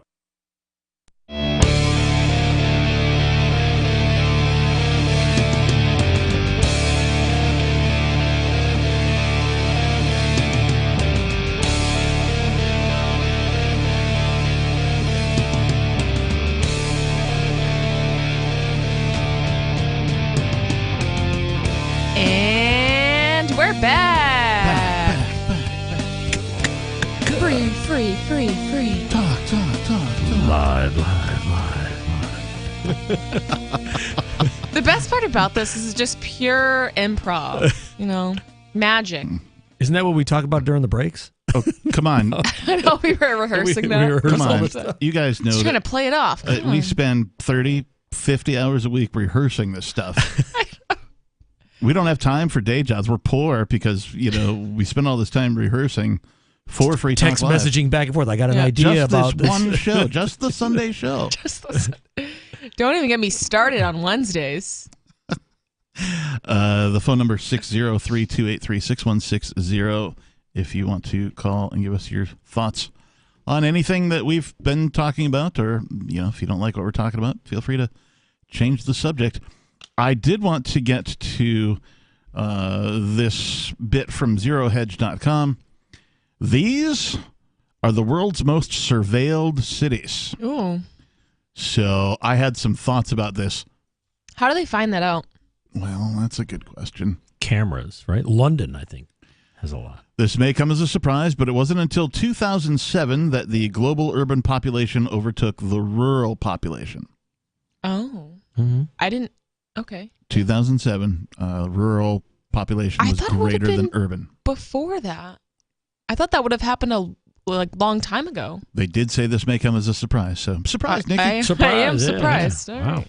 Today, the percentage of people living in urban areas has grown to over 55% and is expected to reach 68% by 2050. It does kind of blow my mind because I hate cities so much that I'm like, what's wrong with these people? I don't mind cities, but I don't want to live there anymore. I lived in a couple of big cities, and I'm just like cesspool. I'm just like, yeah, I like going to see a concert in a big city. Okay, yeah, no, I can get down with that. Big venue, but go home at the end of the night get out, or maybe whatever, Spend a stay in a weekend, hotel whatever. room, yeah, Right, whatever. But yeah, no, not for me. Due to this trend, many of the world's largest cities have become home to tens of millions of people. In response to such incredible density, governments, businesses, and households have installed countless security cameras for various purposes, including crime protection. To grasp the scale of this surveillance, visual capitalists Marku Liu used data from a recent report by Comparitech to visualize the most surveilled cities I'm in the wondering world. if this is also including things like Ring cameras and. Yes. Oh, yeah. Yes. So it's everything. It specifically says governments, businesses, and households. So, yes, any security camera that's tied to the internet can be connected to some sort of government agency. Smart grid. Yeah, all that kind of thing. That's we know creepy. that we know I that don't the like Ring that. cameras have already been used by law enforcement for many different things, unbeknownst to their owners and Right. I think you have to users. opt out of that if you get a Ring camera. Can you? I think you are automatically in the pool. Right, you're automatically opted in, but You have to mechanically or tell them that Manually. you don't manually. Yeah, that's the word. Thank you. So, let's see, this is 1, 2, 3, 4, 5, 6, 7, 8, 9, 10. The top 10. Top 10 most surveilled cities. You'd be surprised about how many of them are in the U.S., though. Oh, really? Yeah. So, number 1. Oh, well, no, we got to start with number 10. No. Number 1. Okay. Number 1. Okay, fine. We'll start with number 10, Los Angeles. Number 10 is Los Angeles? Number 10 is Los Angeles. Is number 1 New York? It is That's not. I'm casting my vote. I guess I'm already wrong. I should have said, you'll have to wait till we get to that Right? one. Yeah, come on. You totally. Number 10 is Los Whatever. Angeles with 3.9 million people, whatever this study was done. The number of cameras in Los Angeles, approximately 34,959. You'd think there'd be more in LA because of Hollywood and. Well, they're I don't filming know. movies. All the but then there's all like the gang violence and the whatever homeless people and stuff. You think there'd be more? Number 9, St. Petersburg, Russia, with 5.5 million and 70,000 cameras. 70,000 cameras. Jeez. Number 8, London, UK. Let's go to the CCTV footage. We've got 9.5 It's great in million Britain, yes. population and 373 cameras. I wonder how many of them are in Buckingham Palace. Probably 0. They don't have cameras. I have a problem with that word Buckingham because Why? Oh, geez, here we go. You're going to break it Like apart. the guitarist from Fleetwood Mac? Lindsey Buckingham. Lindsey Buckingham. Yeah, come on, man. Okay. No. Just I'm wearing a Fleetwood Mac shirt right now. Oh, you are? Mac, yeah. That wasn't even and planned. cheese. Fleetwood Mac and cheese. And cheese. Nice. Very well. She did bring cheese. Awesome. No, just so you guys know what a bucking bronco is. No. You guys ever see like it a horse? country Like a- western bar with the mechanical bull? Yeah. Yeah. So that's based on the bucking bronco. Ew. Right? It's just a machine that does the thing that the animal I can see where he's going with supposed this. to do. So now imagine instead of a bronco, it's a ham. pig. It's a pig with a saddle that you try and like rodeo, right? That's a bucking ham. Oh, man. It's got horns on it. Yeah, you know, Like a wild rodeo. boar. You Yeah. know, Yeah, look, yeah. Like, watch out. bucking ham. Anyway, 10, 9, 8. Number 7, Baghdad, Iraq, with 7.5 million people and 120,000 cameras approximately. What number are we in? 6? 6. Okay. 6 is Moscow, Russia. 12.6 million people, 213,000 cameras. Number 5, Singapore. These feel really random to me. But 6 million people, I'll believe it. 108,981 cameras. Number 4, Chennai, India, with 11.5 million, 282,126 cameras. Delhi, India, 16.3 million people, 436,600 cameras. Hyderabad, India, 10.5 million, 440,299 cameras. And Indore, India, with 3.2 million people and 200,600 cameras. That's funny because I really didn't expect India to be on the list for some reason. Like at all, right? At they're all, the and they top have 4. 4 of the top 5. I've never heard of that city, the number 1. I mean, I'm not a... Maybe I our don't know very- geography is yeah, lacking, I don't know. guess. Gee. But that city has 3 million. And what was number 3 from India? Or 4? Was like 11 million people? Yeah. But the one with 3 million has more cameras. Right. I don't know. Maybe they're the test subjects or Well, something. they might have, more crime or something. I don't know. Well, cameras per 1,000 people they also list here, and that's sort of where the... Oh, it's cameras per population. Oh, okay.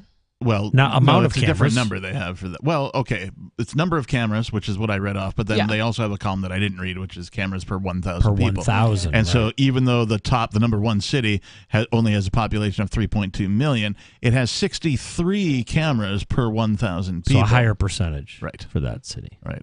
And so the list kind of went, we read from top 10 or from 10 to 1. That number grew as we went up, the number of cameras per people. So wow. The top 4 cities all belong to India, which is the world's largest country by population. Surveillance cameras are playing a major role in the country's effort to reduce crime against women. Further down the list are cities from a variety of countries. One of these is Russia, which has expanded its use of surveillance cameras in recent years. Given the country's track record of human rights violations, activists are worried that facial recognition technology could become a tool of oppression. Yes, of course. Yeah. I mean, everybody is. The only U.S. city on the top 10 list is Los Angeles, which contains some of the country's wealthiest neighborhoods and municipalities. That includes Beverly Hills, which, according to the Los Angeles Times, has over 2,000 cameras for a population of 32,500. I thought there'd be more, but Translates to about 62 cameras per 1,000 people, meaning that Beverly Hills would finish at number 2 in the global ranking if it were listed separately. Jeez. Okay. But those must be Ring doorbells, right? You think? or some sort of security system. I would cameras? think that most wealthy people with an expensive house would, They'd have that. that you got a mansion. I mean, hell, I'm not wealthy. I got cameras in my house. I mean, yeah, we have. Hey, we have cameras 4 right here in the studio. Yeah, we do. Wow. Are they Only 3 counting? of us. We Are have they 4 counting cameras. these? I don't know. I don't know if Keene, New We have Hampshire. 3 people and part 4 of the list. cameras. 603-283-6160. The final segment of Free Talk Live, the Sunday night edition, is coming up next. The Free State Project has reached its goal of 20,000 liberty lovers who've pledged to move to New Hampshire and get active to achieve liberty in our lifetime. Perhaps you're trying to figure out what part of New Hampshire should be your destination. If so, consider Keene. You'll find more than 150 reasons to move to Keene at move.freekeene.com. Keene is famous for its historic, publicity-generating activism, as well as being the liberty media capital of the world. It's home to freekeene.com, New Hampshire's destination for liberty activism, news, and opinion. For years, we've been compiling over 150 reasons to move to Keene at move.freekeene.com, where you'll learn about some of what's happening here and what makes Keene a great place to live. If you love liberty, you'll probably enjoy anywhere you end up in the Shire. But do your due diligence first. Please visit move.freekeene.com for the full list of over 150 reasons to move to Keene. That's move.freekeene.com. How many lawyers does it take to change a light bulb? None. They'd rather keep their clients in the dark.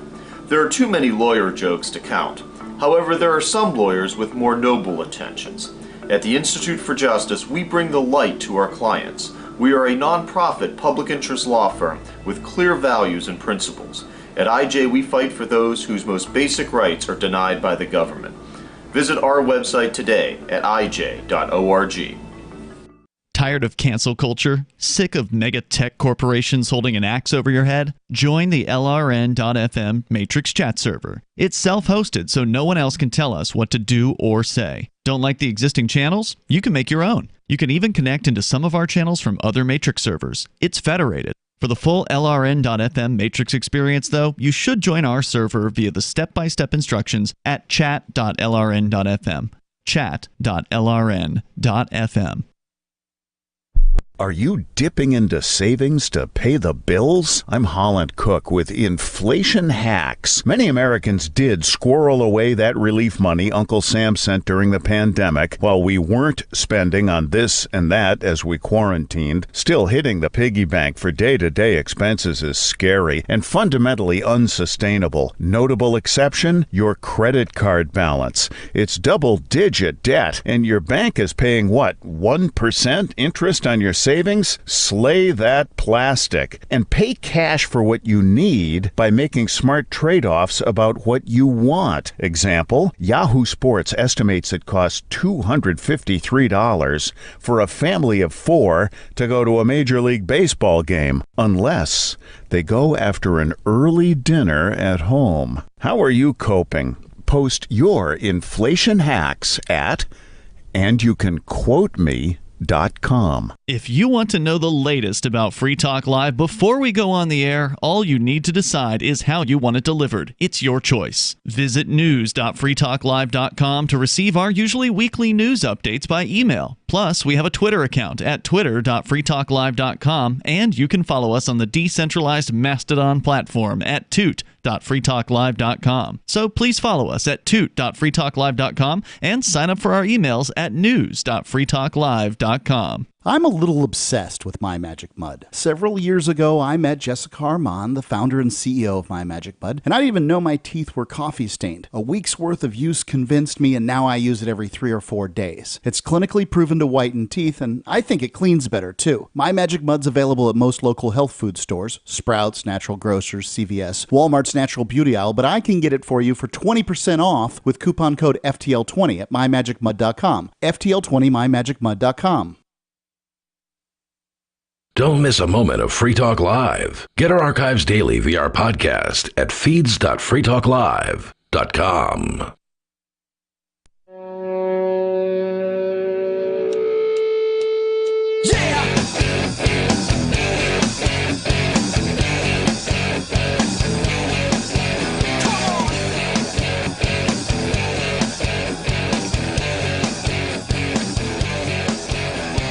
And we're back!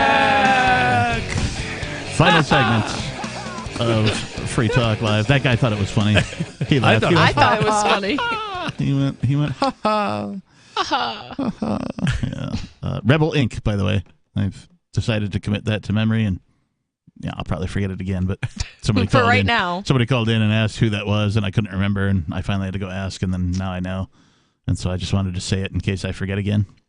Right, It's but on if the you, record. But if you had that playing in your car and it came on, you would be like, "Oh, I got to get ready. Oh, I'm coming on the air." Right. Like, That has happened. I could pull over. That has happened. I've had this, on a playlist, and it came on, and I started thinking to myself, yes, it is Free Talk Live, right? Like just going into the spiel. Yeah.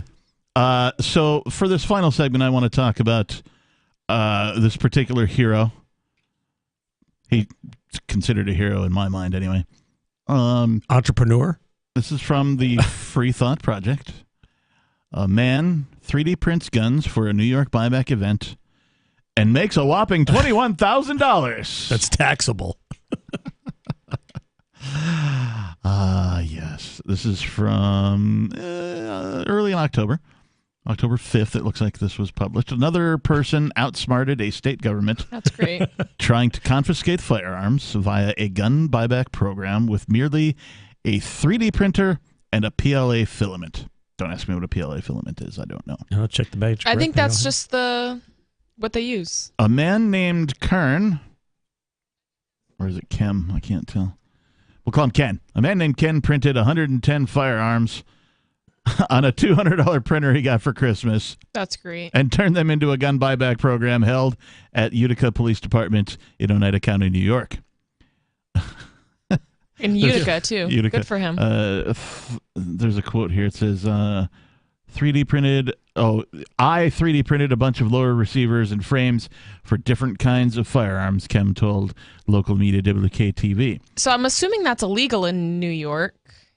So is he going to go to jail for this or what? Or is this not illegal? He drove 6 hours across the state to turn in the firearms he printed in August, collecting a whopping $21,000 from the New York State Attorney General's office.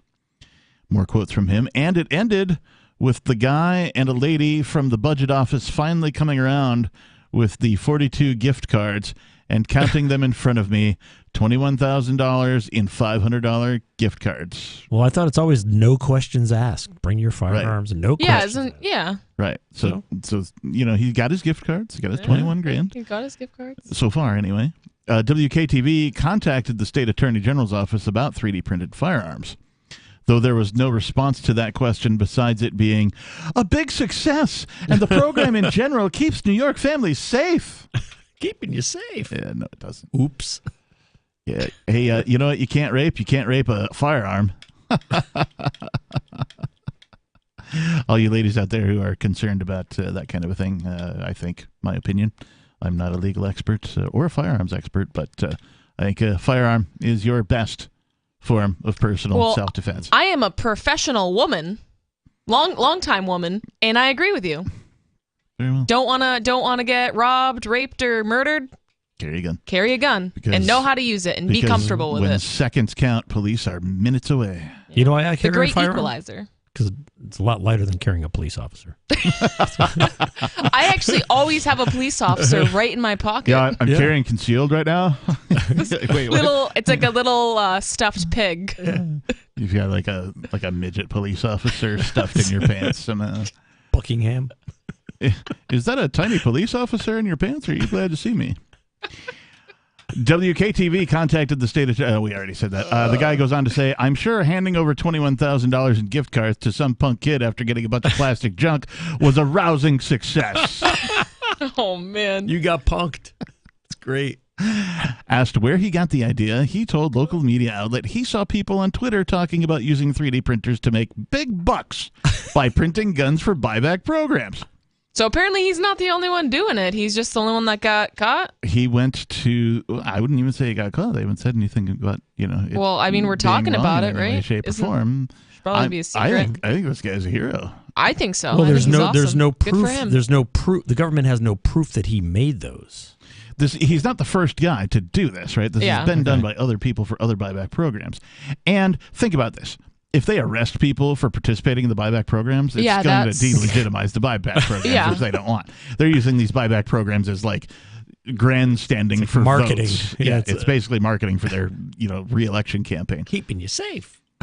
Perhaps he was referring to the story of a man who recently turned in 62 3D printed guns to Houston's buyback program and collected $3,100. Imagine the look on the person's face that's collecting the guns when you show up. Like 62 guns. You need more? I got more. I can come back later. Right, yeah. This is just the first load. I got 2 more coming. Bill's in the second van and Bobby's in the other one. Right. We're printing them right here. We'll print them right on site. It'd be funny if you were in the van printing them. Okay, turn this one up. It's still hot. Like on-demand gun printing for the buyback program. And like the reason I wanted to do this story on Free Talk Live is because we did the other story on Free Talk Live as well, the Houston one, and there's been more than that one too. So this isn't the first, probably not going to be the last time that these things happen. Well, you're giving people ideas here. It's the internet, man, and the radio, right? We're just free speech here. That's all we're doing, right? We're just speaking about stuff.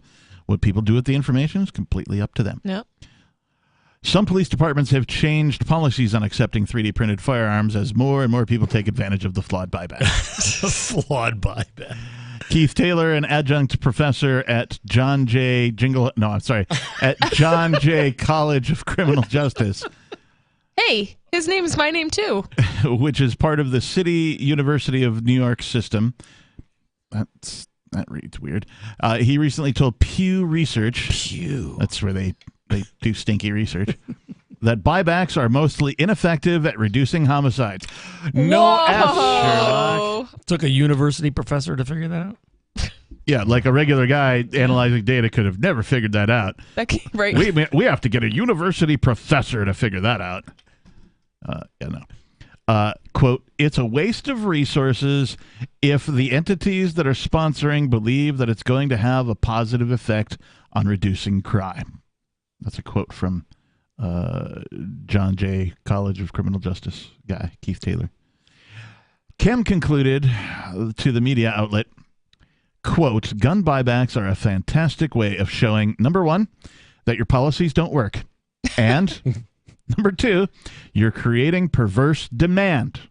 You're causing people to show up to these events, and they don't actually reduce crime whatsoever. Yeah, actually, every time there's a gun buyback event, I buy 4 guns to sort of to offset equalize it. Yep. 4. 4. Yep, that's just the number I came up with. That's what's in my budget. 4.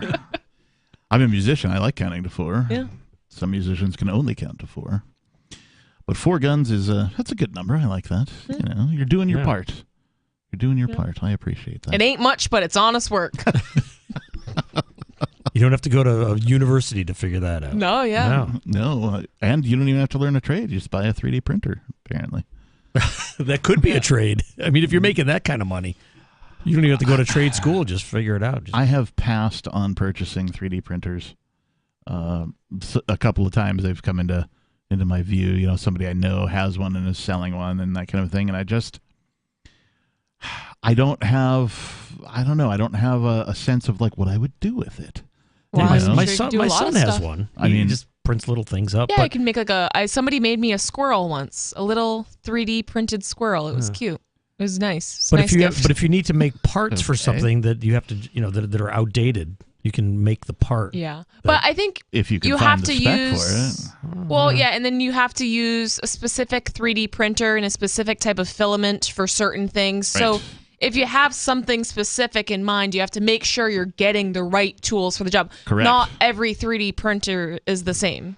So some people make that mistake where they're 3D printing guns, they use the wrong kind, and then it doesn't end so well. So you got to do your research. Do your due diligence. Due diligence? Due diligence. I like the idea of additive manufacturing. I don't know if you know anything about that, where you're 3D printing a metal object out of metal. Mm-hmm. So it's 3D printing, but it's called additive. So instead of taking a block of metal and tearing it apart to make a part, you make a part by 3D printing in metal. Yes. Metal. Metal. It's got teeth. What's well, I guess. Oh, there's Are we driving in the car here with that music playing? We are, and it looks like we're out of time. Oh, no. Thanks for playing our game. Thanks for calling. Thanks for calling. Thank you, Steve Classic. Thank you, Nikki. Thank you, Captain. Thanks, You're Captain. welcome. Thank you to our callers. If you missed any of the show, check out the archives over at freetalklive.com. Thanks, and peace.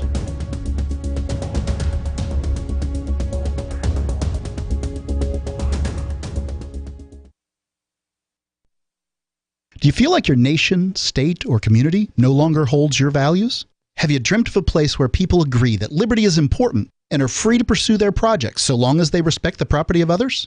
There are many people just like you that are discovering freeprivatecities.com. Their social media links are at the upper right of the page at freeprivatecities.com. All skill levels will be needed when the first of the Free Private Cities opens. It's sooner than you think. Stop arguing and build. freeprivatecities.com. There are basically 2 types of advertising, direct response and branding. Radio's great for direct response with its low cost to listener ratio, but audio can't be beat for branding, which is a longer term endeavor. You want to be the first thing that someone thinks of when they think about your product or service. If you have a local business that you want kept top of mind in your community,